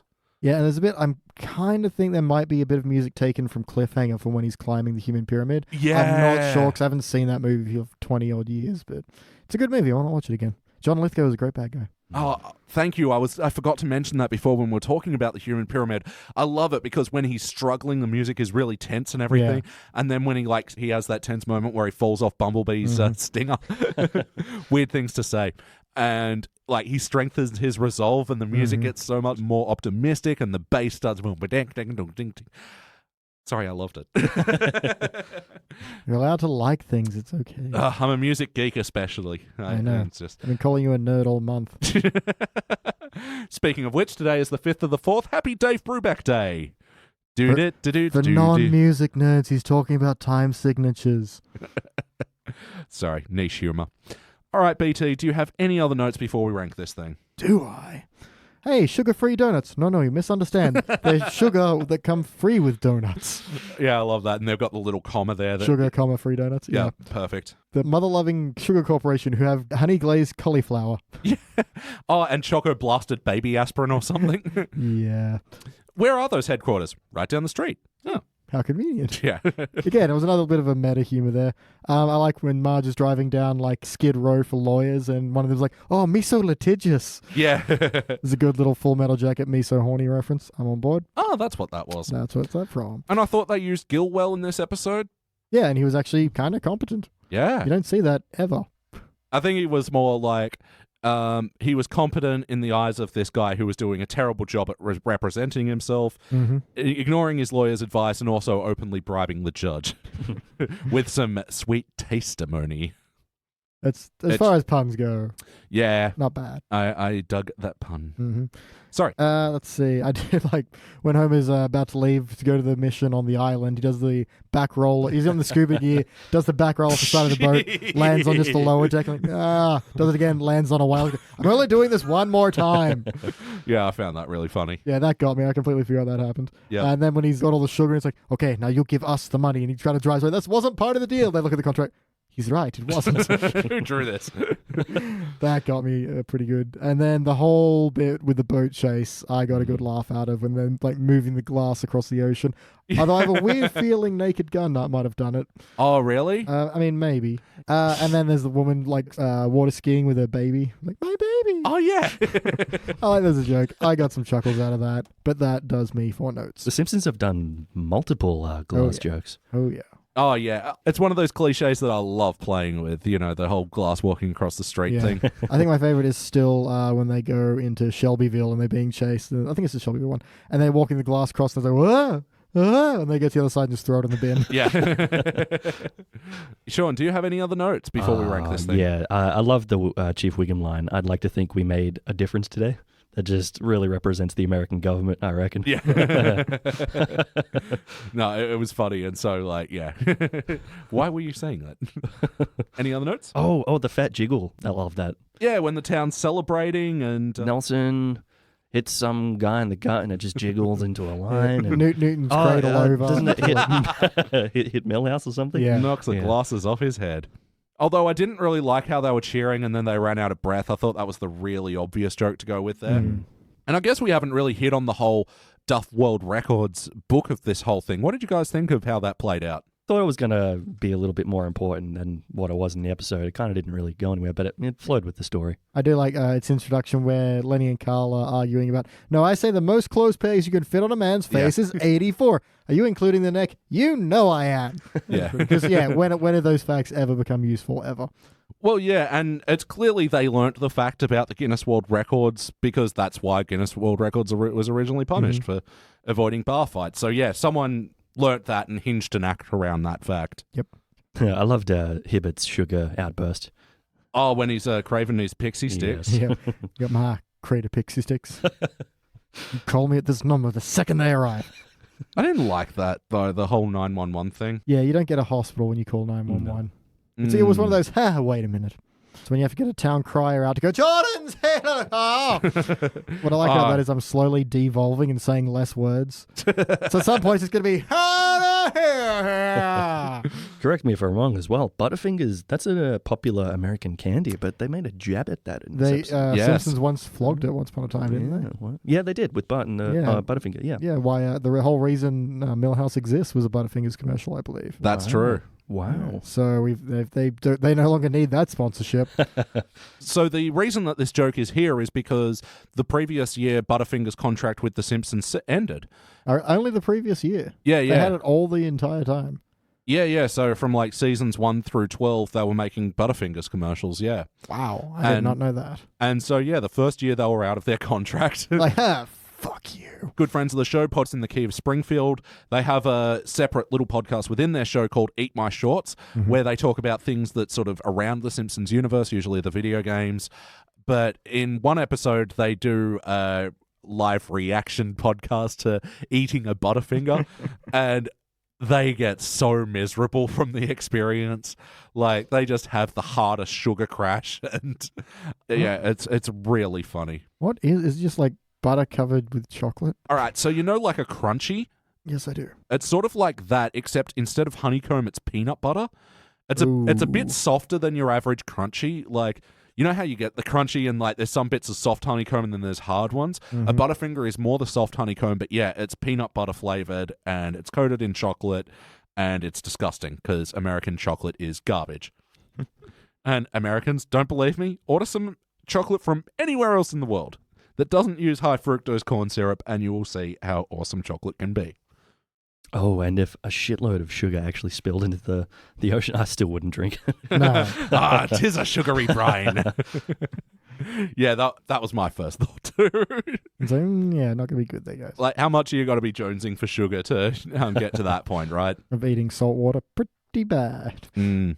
All right, it's time for the rapid, quick, speedy notes that are fast and not slow at all. I'm going to get you a thesaurus. I am just circling the words speedy, rapid, and fast, You aren't I? are, yeah. Quickie notes. Quickie notes. There we go. Yeah. You need to ask like the audience if they're up for a quickie notes. Thank you. Come again. So, as a Star Trek fan, I can't believe you missed this reference in your notes, Yeah. where comic book guy gets all the Leonard Nimoy books. Oh, yes, I did have that. What was it? I'm not Spock. I am Spock. I am Spock. And I am also Scotty. Just, Mason eating a hoagie. I really liked that. Why did I write deformities clothes? Because when Marge hands Homer the Duff World Records book, she's like, it has deformities. Yeah, I liked that. I just didn't like his extended reaction to it. Too long on it, yeah. And same with the whole, hey, how long has someone done this? Which is a bit I like, but... 3 years. Yeah. Why did I write Clancy Op Center? Because Mo goes, that's the best book I've ever seen. No, the best book you've ever seen is Tom Clancy's Op Center. That's right. I thought that was a reference to Clancy Wiggum. No, it was Tom Clancy. There we The go. other famous Clancy. That's right. There's only two. Mm-hmm. Dr. Nick as well when he's reading the anatomy book, which is a bit I thought was a bit too stupid, but then he goes, that lady swallowed a baby. That was pretty good. Oh, I love Mo's line when the ball crashes. Oh, I am so far from my car. I did like that as well. I mean, how many times have we been there when, okay, I'm done with the theme park or shopping center today? Or like when you meet up with friends somewhere and you parked relative to it, but then you go to third and second and fourth location. Like, I'm so far from my car now. I love a good Homer waving a pennant joke. Like in the last episode, he was waving one for my team, my football team, and one where it's just sports. And this one, he had one that just said girth. I like how Ben Stiller, Garth Motherloving, whatever you want to call him, when Marge goes, don't you have some sort of sense of corporate responsibility? And just like a dog looking at it, turns his head slightly. How do dogs know how to do this? Like, I don't understand. I'm going to tilt my head slightly. Yeah. No, I've known dogs to do that. It's so it's weird. And then Marge, in typical Marge fashion, when she gets home, oh my God, if you looked up the word meanie beanie for Feeny in the dictionary, you'd see a picture of him. Oh. Yeah, it's very Margin. So just to bring up a quick side note, the only universal language is shrugging your shoulders when you don't know. That's apparently the same in every culture. Yeah, that's right, because there's some countries that, if you give the peace sign, that They'll actually... shoot you for insulting their mother. So there are two universals. All dogs tilt their head to one side when they don't get it, and all humans shrug their shoulders when they don't get it. Wow. Yeah. There we go. Confusion, the universal language. And as well as Count Fudula existing for real in the Simpsons universe, apparently Oompa Loompas are real as well. Yeah. Well, they didn't actually show it, which was okay, but I They didn't showed like... it. What are you talking about? Later on. Oh, yeah, they did too. Yeah. What was he doing? He was just smoking on the deck or something, wasn't he? Looking like he's wasted his life, Actually, because we did the Scorpion's Tale the other week as well, where Werner Herzog's character confessed to being Augustus Gloop. Oh my God, Willy Wonka did happen in the Simpsons universe. Oh my gosh. It's not necessarily a good thing. No, it's not, but interesting though. Yep. And what were all the Aaron Brockovich parodies again? Wow, okay. Aaron Choco Snitch. Blue hair complain a lot of itch, I think. Yeah, something like that, yeah. And then Aaron care a lot of itch at the end. Yeah. Although I do like the response of the first one was like, that was a group effort, and that one was solo. And then at the end it's like, well, that's the best one yet. See, that's what I told Lisa. Yeah. And they've been workshopping this the entire time. Yep. There was another Ralph appearance, which, I mean, what did you guys think about the whole, school withdrawing, they were on, been doing hard drugs? Well, going cold turkey. Yeah. It's a real thing. Sugar, drugs, alcohol. Well, yeah, I just thought it was a bit too extreme with Ralph going, where's my baby? Yeah, I think there was something else to mine from that. Definitely. I don't know why Mr. Burns was doing the evil laugh about glucose, and then he goes, good times.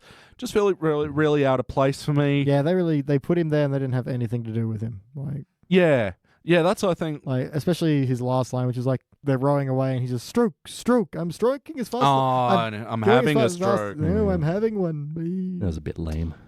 So Mo, when he's eating the shark, did you guys like this scene, or I didn't think much of it? It's kind of pointless. It kind of jumps on the point of being so odd. I almost liked it when he's just eating fish straight out of the ocean or sugar shark at this point.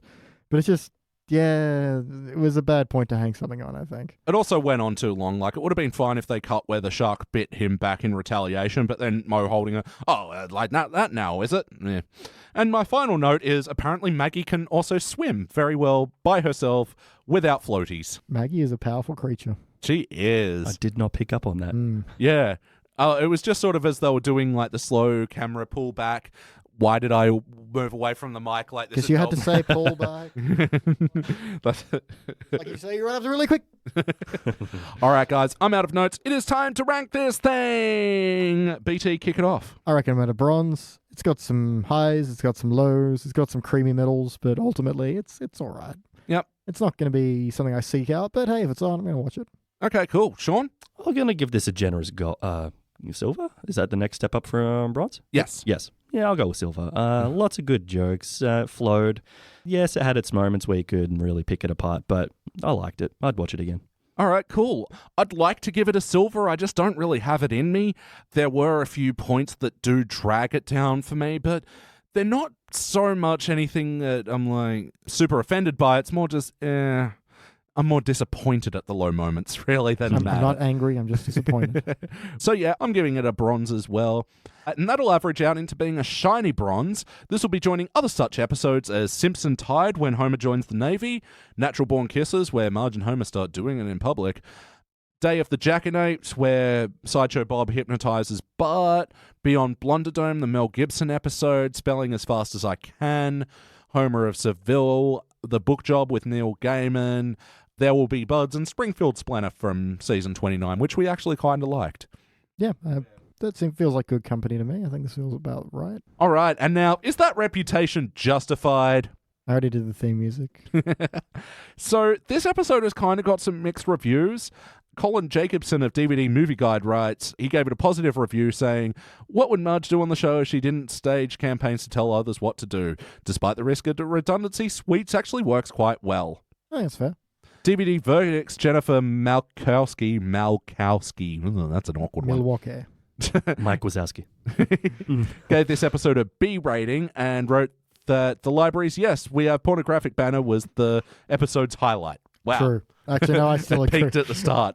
But what a start. And Ron Martin of 411 Mania called the episode uneven at best, mediocre at worst. Yeah, I think that's not too far off the truth. Yeah. And in a negative review, IGN's R.L. Schaefer, not to be confused with the Goosebumps author, wrote that Sweet and Sour Marge, along with Homer the Mo, The Frying Game, and The Old Man and the Key, represent some of the worst of The Simpsons. He has not watched enough. Really hasn't, because Mind you, when did he write that review? He wrote it as part of the season 13 review in 2011. Yeah, there was crap available then, but if he only reviewed season 13, because we gave Homer the Mo and The Frying Game all unanimous bronzes, I think, because I mean they weren't horrible, but yeah, but we've also seen so much worse. Yeah, I think that's sort of the important part of doing the HDs as well, to have context for what awful truly is. All right, guys, that does it for the newer stuff. Let's go back and drown ourselves in classic Simpsons. We're going all the way back to season 2 with Blood Feud. We'll be back. Question, can we swim in classic? Do we have to drown? You want it to consume you and turn your little scars that are on your neck into gills, like the ending of a certain movie. Batman? It's not Batman! We'll be back.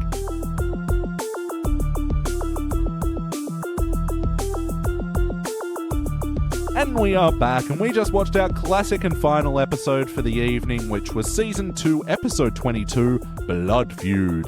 This was first released in July of 1991, a really good palindromic year, and it was written by George Meyer and directed by Dave Silverman. In this episode, Mr. Burns is suffering from hypohemia, and he has a very rare blood type, but it turns out Bart has the same blood. Bart donates his blood, but Homer was disappointed to find that Mr. Burns didn't compensate them with riches beyond their imagination, so he writes an angry letter, decides not to post the letter. Bart decides to post the letter, and Mr. Burns goes to give him a beating, but has a change of heart when Smithers pleads to his humanity. Guys, what did you think? Pretty good. Pretty good. Thank you, Larry David. What about BT? What do you think? Well, I mean, I agree with Larry. Sean? Yeah, I actually didn't really like this one. Oh, I was really? surprised with myself because I do remember this episode. Thought it was good as a kid, but no. Also, I didn't love it as much as I kind of thought I would. Yeah. There are some great lines. It's one of those kind of questions of, is it having less impact just because I remember all the great bits so well? I think that's the reason. Yeah. Yeah, I will say there is something sort of weird about the pacing of this episode.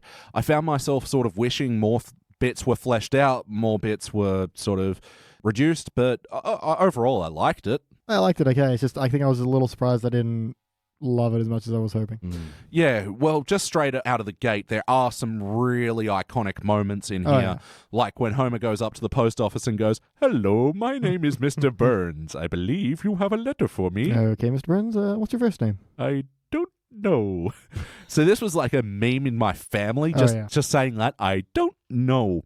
But there are some other iconic moments. Like, what are some of the like nostalgic things that have stuck with you over the years? Estopolopicettle. Just that. Yeah, man, the head is cool. It's a fun. Don't badmouth the head. Whatever it does, it's doing it now.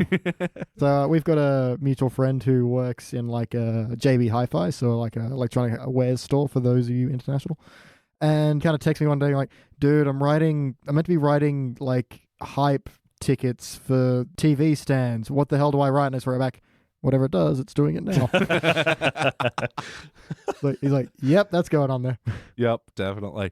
Do you have any nostalgia for this episode, though? Are there any moments from it that have sort of stuck with you? Yeah, the head is the biggest, I think. But, I remember the part where Burns gets the blood, the bouncer scene where Smithers doesn't want Homer to get beaten up. Oh, yeah, punches but no kicks. Got it. And the sign from the beginning. The nuclear disaster sign. Yeah, another episode that starts out with Quimby doing a town announcement. Yeah. Interesting little playlist that you could make out of that. Anyway, BT, what is a moment from this episode that stood out to you? I really have to reference another internal family quote because my sister really loves Mr. Burns' delivery of "Bernie Girl Arms, you smell like an elephant's butt." Yeah. Just that exact delivery is like her favorite line. It's an amazing bit of saying something really immature, but giving it an amazing bit of acting performance. Yeah, it gives it such gravitas. You can tell the fury behind that. But I actually really like when they're writing it and Homer's like, "And you smell," and Bart's like, "An elephant's butt?" Yeah. He kind of comes over and hugs him and ruffles his hair. He's like, "An elephant. We did that together, son." I think that's very cool. Yeah, definitely. How about you, Sean? What's a moment from this episode that stood out to you, for better or worse? That letter quote and the head. So, yeah, you were talking about how this episode didn't really resonate with you. Like, what is something that you didn't like about it? Well, I guess it's probably something I didn't like, but it's because I've seen it so many times over the years that it's got less impact on me. I agree with that point. That's a very good point. Yeah, it's just kind of slowed down for me now. Yeah, it is got the pacing. Of course, you can sort of give it a bit of leeway because this is the Simpsons finding their feet, but also this is an objective review show. Yeah. Any other moments from the story that stood out to you in particular? That bouncer. Yeah. Yeah. Oh, Joey. Yeah, he's a good guy. I play poker with him sometimes. I'd love to see You have to more bend of my that arm. Hey, Homer, I don't tell you how to do your job. Yeah. I'd love to see more of that guy in the episodes. Do we see more of him? I don't know. Hired goons? But Yeah. Joey's specific. No, he's normally in his pair with his other hired goon, but yeah. Yeah, little Joey playlist as well we can make up. Yeah, I'll say the moment that stood out to me from the episode is a lack of something. I really wish there was more of Burns writing his book, more of his memoir. Because we only really see him writing the ending. Yeah, it's a deep well. I mean, he had an affair with Baroness von Zeppelin.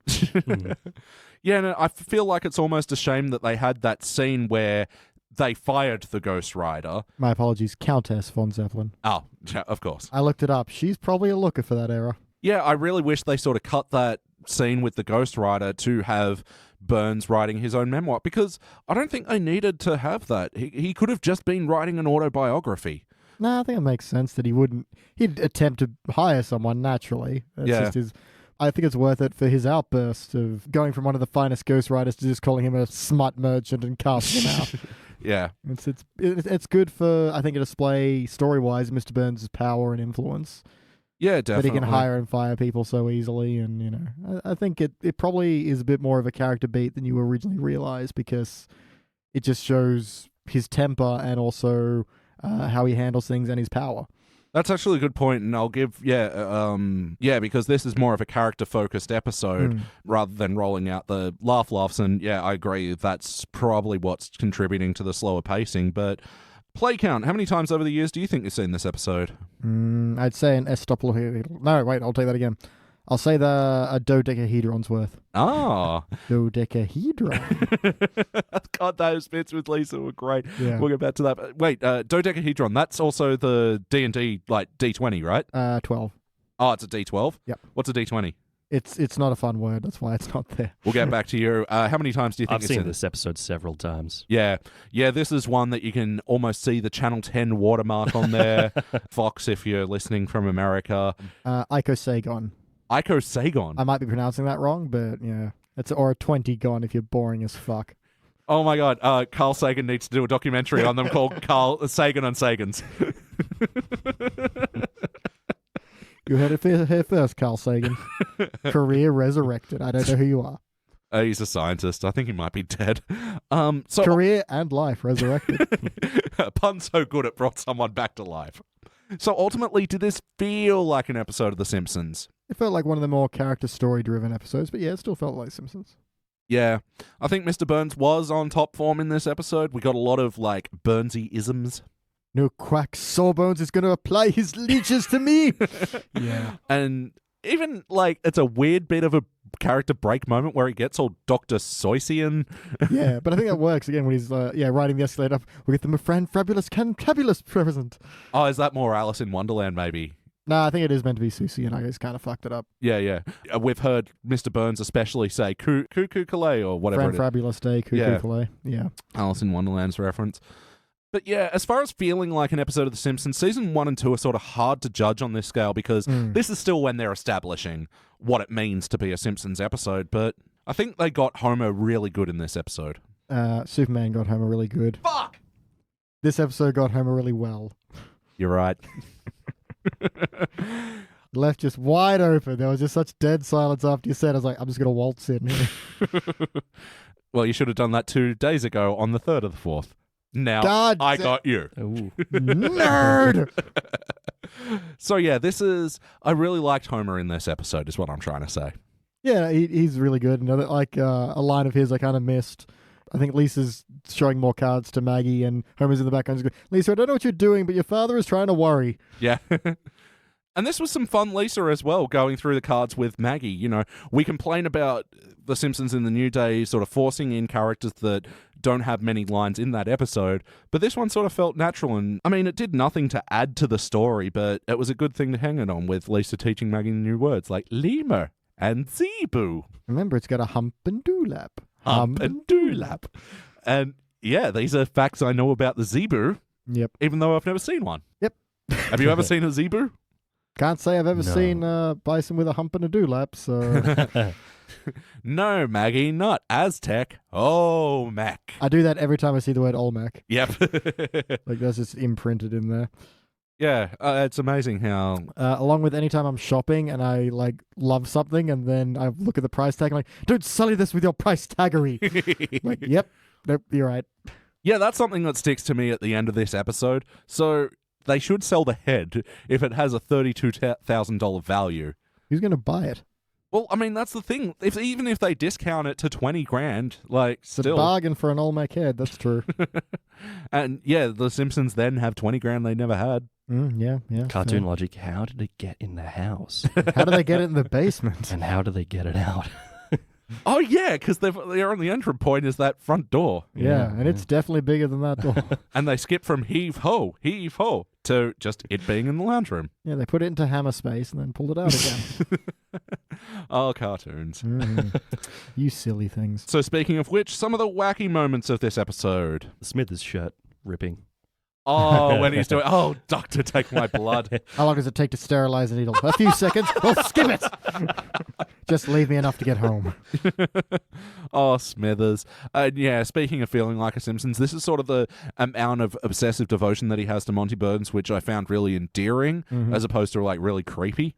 Yeah, it did make me kind of dislike how they eventually have, him having this crush on Mr. Burns. I kind of like the early episodes where he's just insanely devoted. Yeah. For whatever reason. He just is. And I guess I enjoy those days of ambiguity of just, no, he's just a ridiculously dedicated servant. Yeah. Well, I mean, they tread the line in the, like... pretty early on, I know. But, yeah. And this is sort of when they're doing that, where he's trying to be devoted to Mr. Burns, but yeah, inside he's being torn apart because the very thing that Mr. Burns wants to do is like not showing appreciation for the one person who was there to save him. Yeah. There's some bit of the thumbs towards the end, sort of. I do like I wouldn't want you to give blood for free. That'd be crazy. Remember the story of Hercules and the lion? Is it a Bible story? Sure. And yeah, Homer's retelling of this old fable. Yeah, it's like, well, how did a lion get rich? It was the olden days. Oh. It's the best way to explain anything complex. Either that or it's in the Bible, somewhere in the back. Yep. And Mr. Burns, when he does get the blood, he's playing High-Lie at one point. Yeah. Which I am surprised it's a thing. Bart's blood is the secret to life. Yeah. Who would have thought after all these years all I needed was the blood of a young boy? Well, I mean, maybe it feeds into the Homer is a god theory that his son would have mythical blood. Yeah, it'd be like getting the blood of Hercules. Well, yeah, because Mr. Burns, he's like backflipping on that High-Lie cord. Yeah. He's supercharged. Yeah, so there's not many wacky moments in this episode because this is early Simpsons. They are more going for character moments. All right, just to throw to a nice wacky character moment of, Marge, you're my wife and I love you very much, but you live in a world of make-believe. Leprechauns and fairies and frogs with funny hats. The way her face just incrementally changes as he keeps going. Oh, Homer, shut up, you asshole. Yeah, I think to that there's some great background details and stuff for things like facial expressions, like when Bart says, the last place I saw it was in my hand as I was shoving it into the mailbox. Marge's face in the background is just mortified. I never noticed that before. Yeah, that scene was amazing. Just Bart like slowly piecing out the information. And the fact that he knew his father well enough as well. You're an emotional guy because you were angry last night doesn't mean you'll be angry this morning. And yeah, so segues beautifully into the heart. And especially when Marge calms Homer down right at the mailbox. I thought that was actually a pretty beautiful moment. There's a little joke of, you did that hand thing. Usually works.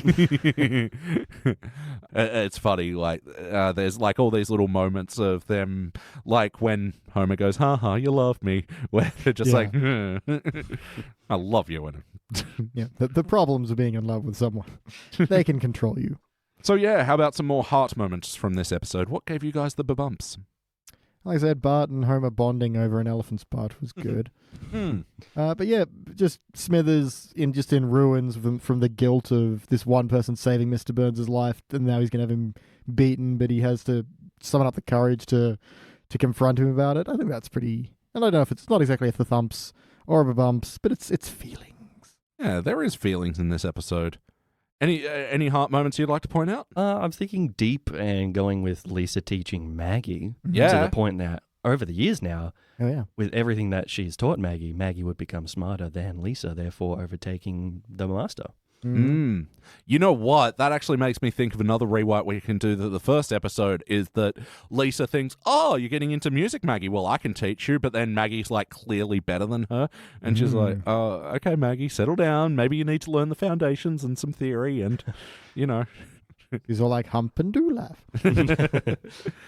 Yeah, I do like how Mr. Burns turns at the end and wants to get them a present, but he's just so inept at what people would actually want. Yeah. Like a pool table? I'm not trying to turn his house into a saloon. Albeit a few of the suggestions were ridiculous, like going into the Alabama store where everything's from Alabama. And a banjo, yeah. Although, Homer ends up getting a banjo later, so that shows that he could have used it. It's true, and you could have played it with a cobra. So, yes or no, would you watch this episode again? Yep. I probably would, but I've seen it so many times now. It's Yeah. All the good bits are definitely tattooed in my brain. So. Yeah, I was definitely like, normally when we're watching these episodes, I'm taking notes as the bits happen, but this one I'm like, oh yeah, I know how this one ends. I can just start writing it out now. Yeah, I think that's the big problem with this one is that we know all the iconic moments that happen from this, and so it just felt like traveling from one to the next because it was all so familiar. Like, okay, just wait me when we get to this good bit. Yeah. We'll probably watch it again. It'd probably go well in a playlist. What playlist does it go in? Appearances of Estoppel of a Kettle's Head, because it does show up in the background a few times. Yep. Yeah, that's right. It's pretty well in their basement for the rest of the series. It's an amazing thing, and it's also good that they've never really hung another plot on it either. No. It could be, hey kids, today we're going to sell a Stopaloppa kettle. How do we get it out of the basement? How did we get it down here? Well, it's actually one of the rare moments where The Simpsons keeps its continuity. And there are little bits and pieces that do spread throughout. But yeah, Stopaloppa kettle has always been there. So yeah, we could make a playlist with, Joey and appearances of Mayor Quimby doing a town announcement, as we said before. What other playlist do we put this in? Burnsy and Bart? Sure, I put this with him being Mr. Burns' heir. Yep. And just Burnsy Smithers stories as well. Because this is a moment where they have some conflict. Yeah, and it's rare they're opposed. Yeah. I do really love the bit that he's like, you're the passive yin to my overwhelming yang, or whatever it is. Oh, yeah, I wrote that down because I really love... I just love Burnsy quotes. Oh, you are the sober yin to my raging yang. Put it there, old pal. Yeah. Also helps you remember which one's which. Oh, you could do a playlist of Moe's prank calls. Yeah. Yes. So this was the very famous Mike Roch. Classic prank gag. Who's Mike Roch? Nothing. What's a Mike Roch with you? That's probably the best response from that setup. So, well done. My other one was going to be, Mike Roch? I barely even know her. Otto's other jobs as well. Yeah, because he's the driver of the blood van in this episode. And I love there's a very small detail where he goes, all my friends usually go to school during the day, so I got a second job. Yeah.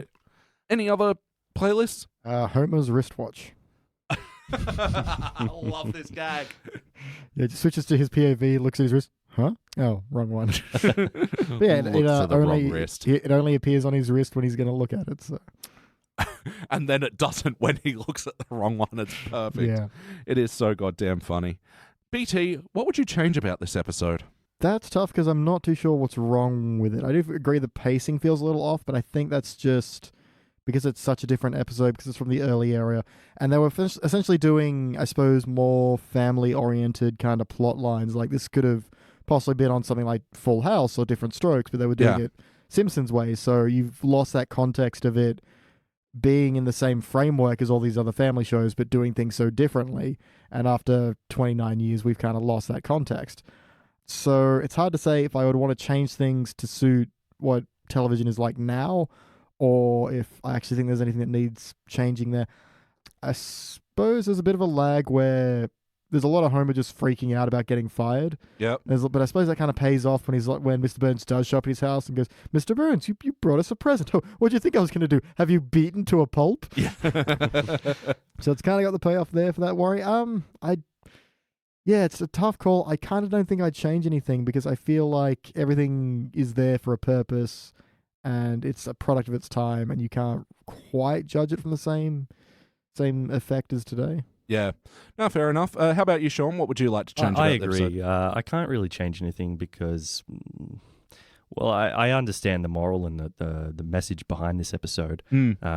Doing right by people, doing the human decency. You may or may not get a reward.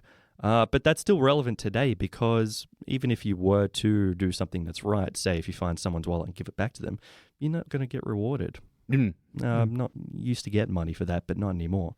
No, we were actually talking about in a previous episode how sometimes conservation of animals isn't worth it because the laws that are in place to protect animals can often screw the humans. So the human goes, they got to protect an animal on their property. They don't want to tell the government because then they might lose a bit of their land. So they go, fuck it, I'll just kill the rare butterfly. It's a tough one, this episode, but I wouldn't change anything. I'd leave it as it is. Yeah, well, that's something that I really like about this episode where they establish Homer very early on as thinking, okay, I'm going to donate my son's blood. I'm getting something in return. It was always about that for Homer. And the fact that he sort of had to learn it along the way made this episode a bit satisfying for me.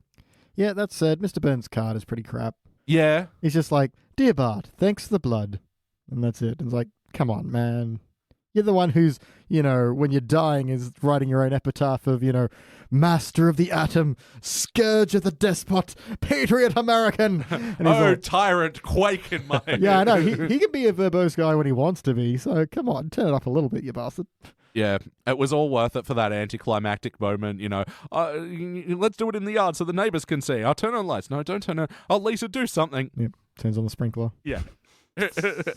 And then, turns it off when it's all underwhelming. And on that point, I don't know what you'd change about this episode. There's definitely some fat that you can cut to make room for everything. I said before, I really would have liked a few more scenes with Mr. Burns actually writing his autobiography. Yeah, it would have been funny. And maybe hinging some of the more of the plot points on that. Yeah, you could hinge his power and cruelty in like some of those pages. Yeah, well, I mean, I'm actually thinking sort of he could try to make himself look better than he actually was, like trying to make himself out to be a sympathetic character, and then you sort of see him like lying on the paper about that, and then, ordering the hit on Homer, where you could get some contrast for that. But this is a pretty fine written episode. It's just got some slow moments for me. Sean, do you have any other notes before we rank this thing? I love the elevator guy. We've all been there, right? Oh, yes. Every time I go into an elevator, I just play elevator. Oh! Such a good bit. Just the little funny gags in there, including the sign and the beating the shit out of the letterbox. Well, I've got a little surprise for Mr. Locke. It's Homer's last go-to plan is to beat the shit out of something. Yeah, absolutely. BT, any final notes? Core explosion, repent sins. Yeah, that's great. The warning sign, continually getting worse, and then Homer pointing out, if the town has a meltdown, we lose power that would power the sign. Yeah, also you'd all be dead. Yeah. Yep. When Marge knows Homer's blood type, and Lisa's like, how romantic. Is it? Yeah. Right in, ladies. If a man knows your blood type, you're like, oh my. Because I feel like it wouldn't. But, I'm a robot. They're still like, well, I suppose there's no point in running because you're a male lady and my name and address and everything. That's right. Well, I'm still going to run. And then Bart just sort of looks at her and shrugs. Just kind of walks off. Yeah. Yep. Yeah. I could crush him like an ant. But no, that'd be too easy. I'll bide my time. Revenge is a bishop. Oh, hell, I'll just crush him like an ant. Yeah. Yeah, I love that because he's just standing there seething and it's got the music that doing the soliloquy and whatever, just fuck him up. Yep. Me and my big letter writing pen. Yeah. Well, Smithers, how did the beating go? There was no beating, so well, that's a hell of a thing. Yeah, that's a hell of a thing. Why not? Yeah, because I called it off. Judith. Yeah, just these little passing jokes that I think are really great. They're the kind that are hard to quote because they need so much setup, but I think they're really great. Yep. And the very last one on the end of the episode, which is they're going through the morals, and Marge is trying to figure out the moral of the story is, and then Lisa's like, maybe there was no moral. I was like, yeah, it's just a bunch of stuff that happened. Yeah. I think that's I think that's the tagline of like life.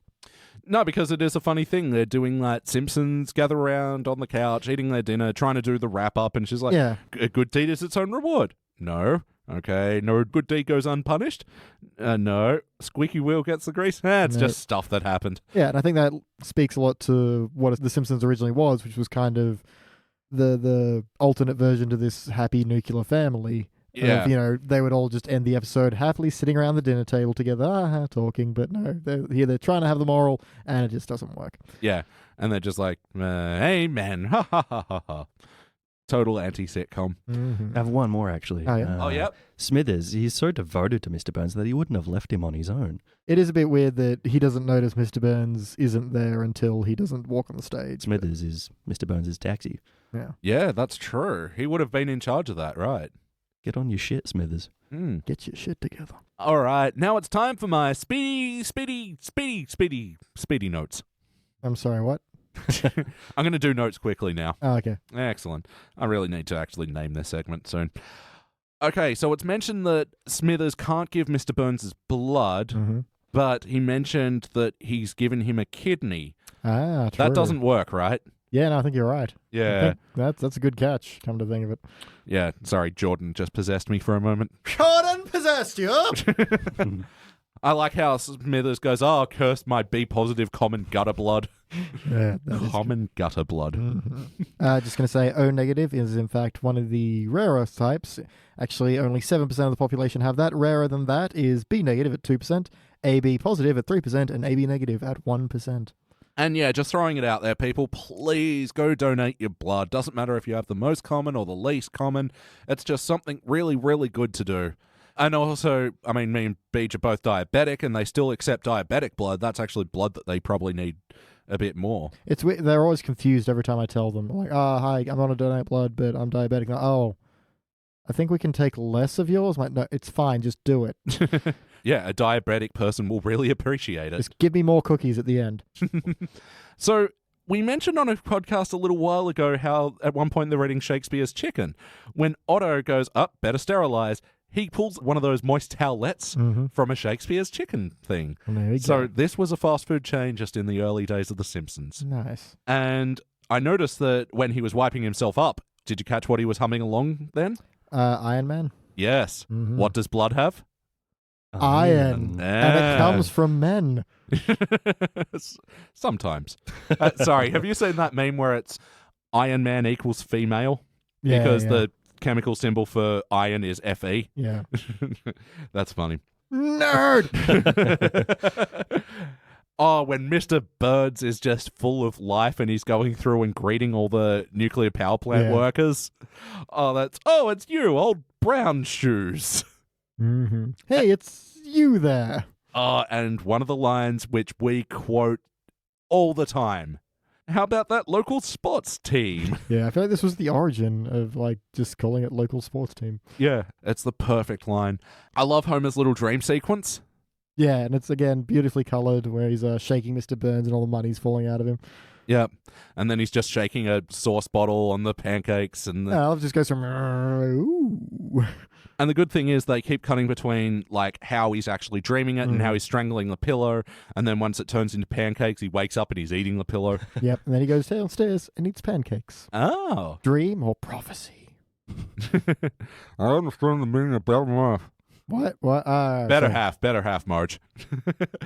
Marge mentions that he was looking for it in the cornstarch canister. Do you guys have a cornstarch canister? No. We do. Oh, do we? No. Is there any cornstarch in it? I love Homer's rationale for wetting the mail as well.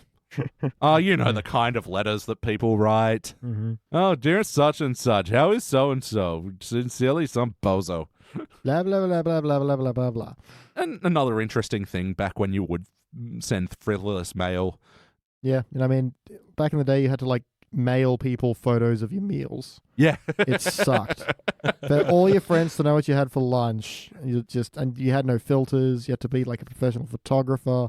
Yeah. It was rough, and kids don't understand that. And, you know, you had to take a photo of your food and just hoped that the photo worked out. Yeah, and like... And you'd find out in a week if it did. And if it didn't, you'd have to go back to that same restaurant. You'd have to... And not only that, you'd have to go back and take your dick pics all over again. Because, like, the lighting was fucking terrible. I don't know what this Kodak place did, but I'm never going there again. They just ruined it. God. Thank God that it's so easy to send dick pics these days. So easy. I love when Mr. Burns is getting angry about the letter and he does extrapolate a bit and he goes, liver spots, did I? Schindler's, did you? Yeah, no, that was a bit... Wait, is he just griping about things that people say about him in general, or...? Yeah. He mentions the Extrapolockettle was the god of war. Why isn't he in God of War? A different part of the planet. They've gone Scandinavian now, so... Yeah. You have to wait for the one after this one. Oh my God. And Extrapolockettle came in a crate. The lead of God of War is Kratos. There's something there. And my final note is just, I actually really like how Bart just loved this head. Yeah. And I think that is rewarding because Bart is the one who gave blood, so it kind of feels like it is his reward. Oh my God, I didn't think about that. Yeah. He got something out of it. He got a cool, giant, creepy head. Dig it. All right, it is time to rank this thing. Sean, why don't you kick it off for us? Ooh, this is a difficult one since it's so old. Definitely not a failure. Participant, I can give it a bronze. Yeah? Bronze? Yeah, bronze. Expand? Oh, yes, expand. Good moral values, some funny moments. Yeah, it could have gone further. But again, this is an early episode, so they were just finding the feet. I think it deserves bronze. Yep, that's fair enough. BT, what do you reckon? I'm still flipping up. I'm on a Gilver at the moment. Yeah? Because I feel like everything that we think of being wrong with it. It's not really wrong with it. It's just a product of its time and how to gauge it in this era. I think back to something like Call of the Simpsons, which we gave a silver to. Yeah. And I feel like I enjoy this one more. So, but I'm still kind of stuck on that Gilva. I'm going to go to a gold because I feel like it's still well paced. It's still well plotted. It's more character driven. And to those points, it's very good, even if it is a little bit lighter on its jokes. Its jokes are still really good. I just know them backwards. I knew all of them coming. I could pretty much have written them all down before I even got there. A couple of them still did surprise me, but no, I'm on the gold, but it's only like just on gold, I think. Yeah, well, I might blurt out a different answer later. And you have your right to do that. Go! Sorry, that was the same answer. It was a practice blurt. Yeah. Yeah, I'm going straight down the middle. Silver. Look, this episode is great. Silver is a great episode. And just echoing those points, there's nothing particularly wrong with it in my eyes, but yeah, the pacing's a little bit slower. There are some iconic moments, but those are more the exception than the rule, because this episode, it isn't like one of your laugh out aloud every minute Simpsons. It's more of a character story, and you know, I often complain about how they don't do the time to build up the characters, but this episode probably against that does spend too much time building it up. Yeah, we got established early on that Homer's only in it for the money, and Marge is trying to hammer home what he should be believing about it. But I think, yeah, more of the episode is spent doing that. And yeah, like I said, there's stuff that I would have liked to seen that it wasn't in this episode. So yeah, I'm very happy with Silver. Everyone cool with their rankings? I think, yeah, it's a nice spread. And I think it shows the variety of opinion you can have in this one. I think they're all very valid ideas. Yeah, definitely. All right, so this will average out into being a silver all around. This will be joining other episodes that have the gold, silver, bronze ranking, such as Guess Who's Coming to Criticize Dinner from season 11 when Homer becomes a food critic, which I think is still criminally So do too I, but low. I wasn't there for that. Yeah, sorry about that.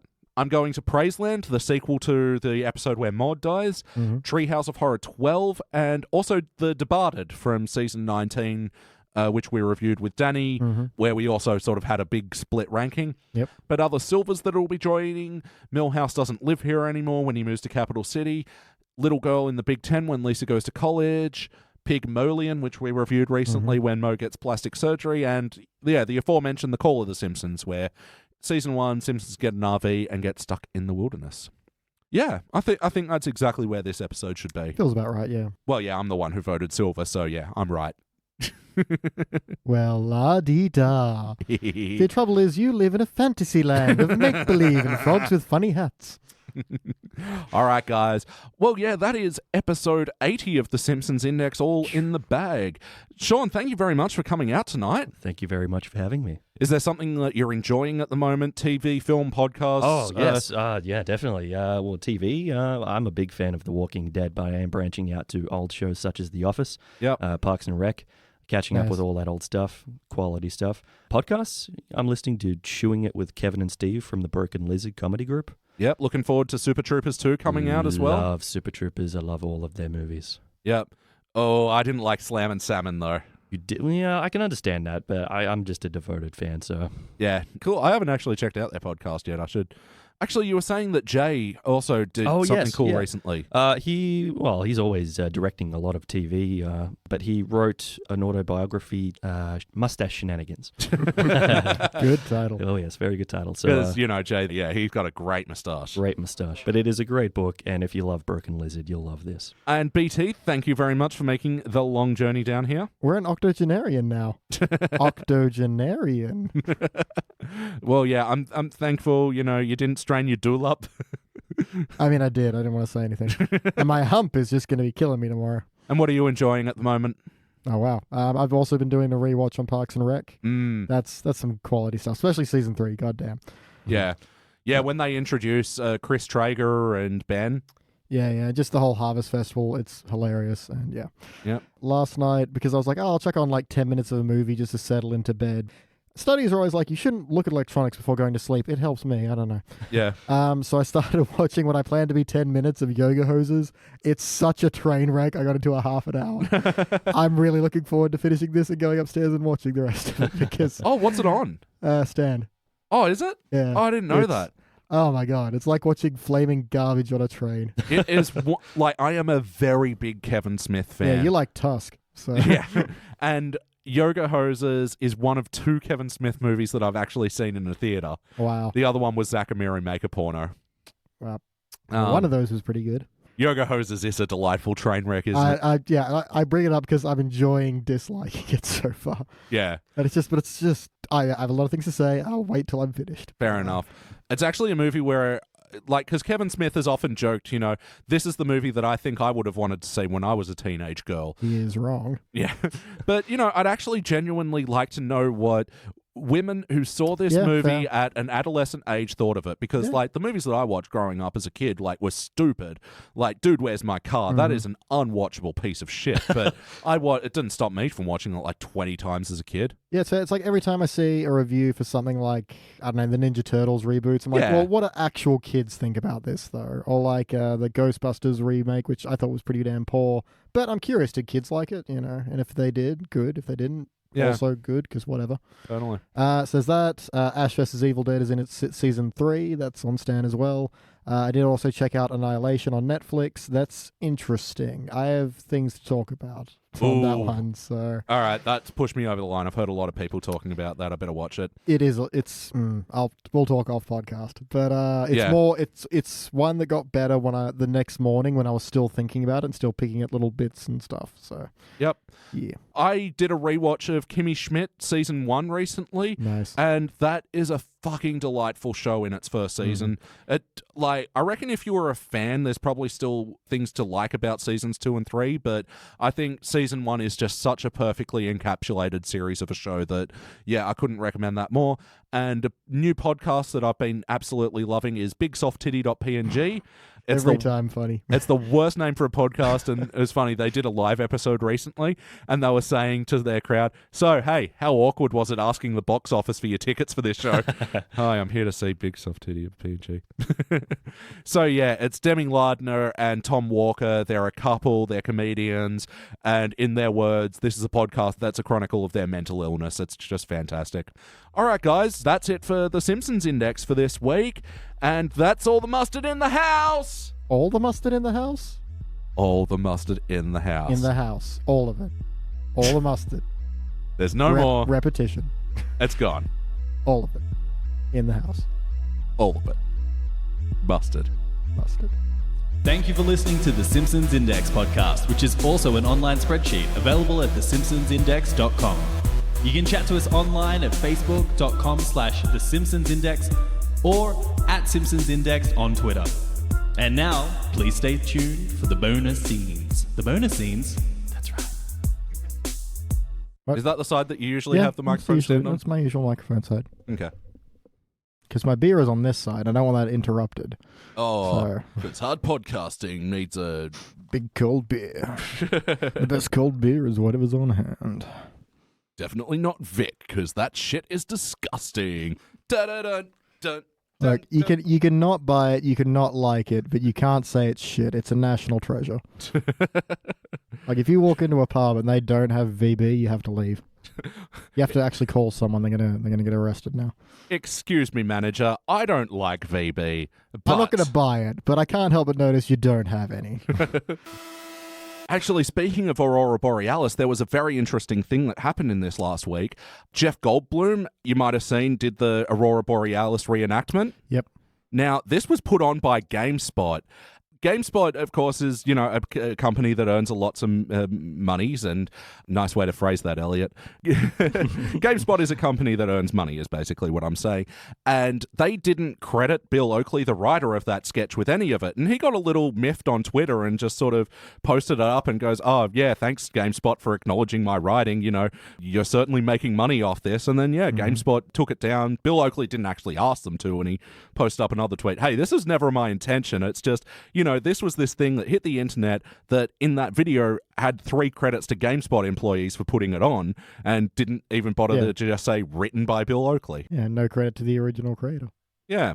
So, that was just an interesting thing that happened. I have to check this video out. Yeah. It is very funny.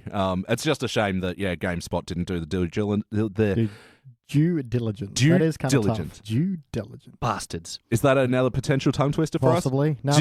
Dewey's due diligence. I'm mostly just thinking about a guy called Drew Diligence.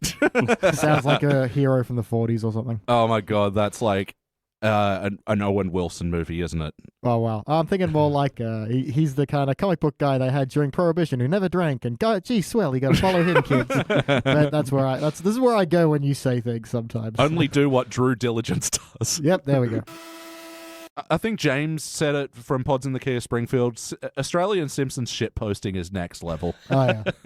If you're not in on this international community, get in on it. Rock bottom on Instagram and Facebook. Yeah, you'll see a great insight into Australian culture via these Simpsons memes and how we have practically adopted Tobias as our new national mascot. Fair warning, we treat the word cunt very differently. So, whilst many places around the world revere it as the last truly offensive word, I called it Elliot this morning over breakfast. Yeah, in Australia, the word cunt is like just punctuation. Yeah, I still like the saying, Australia, the only place where you call your enemies mate and your friends cunt. Yeah. Australia, this is you. Also the only place where we eat our own coat of arms. That's right. Yep. America, coat of arms, bald eagle, protected nationally. Australia, you want someone to go down the shops? Fucking fry them up, they're good as, mate. Yep. Yeah, if you're lucky, you can get them both on the same kebab skewer. Called the Patriot. And I was going to say, who do I know from Milwaukee? Oh, Dan Harmon. Yeah, there we go. And yeah, you also know, like, Wayne and Garth. yeah, but they're not real. I don't get it. Movies aren't real, Beach. Wayne's World didn't actually happen. It's not a documentary. I don't get it. All right. Just in this lull, we do have the extra question of if you could have a sandwich named after you, what would it be? Or, failing that question, best sandwich? Ooh. I want to be creative with this one, but I don't know. I go with the standard bacon and egg. Yeah. Hey, there's nothing wrong with a good solid bacon egg sandwich. Will make your day. Tomato, barbecue, and mustard. All right. Full flavors. Digging it. I don't know if I've done barbecue with mustard before. I'm going to eat that later. I'm a lover of all sauces, so I'd chuck aioli on that as well. Nice. This is starting to sound like a 5-napkin kind of sandwich, and I'm on board. One weird thing, sorry. You know how like Australians just swear just without thinking? Cunt? Fuckos. One of my mates in high school used to say this all the time. Oh, that really pisses my shit off. Yeah. And like one time I was just like, I had to think about it for a long time. And it's like, what is he meaning to say? And so I fronted him about it one day and I'm like, okay, the only way that sentence makes sense if you're talking about, like, when you go into the bathroom as a dude, you're going number ones and you see there's something left on the side of the toilet bowl and, you know, you're trying to be a courteous dude, so you piss that shit off. Like, and that's a good thing. True. Well, maybe by shit he doesn't mean literal shit. He just means, like, stuff. And if someone's pissing your stuff off, that sucks. Like, you've got it all nicely arranged on a shelf and someone's just pissing it off. That'd ruin your day. All right, you've just given him a couple of points in legitimacy. Okay, just saying.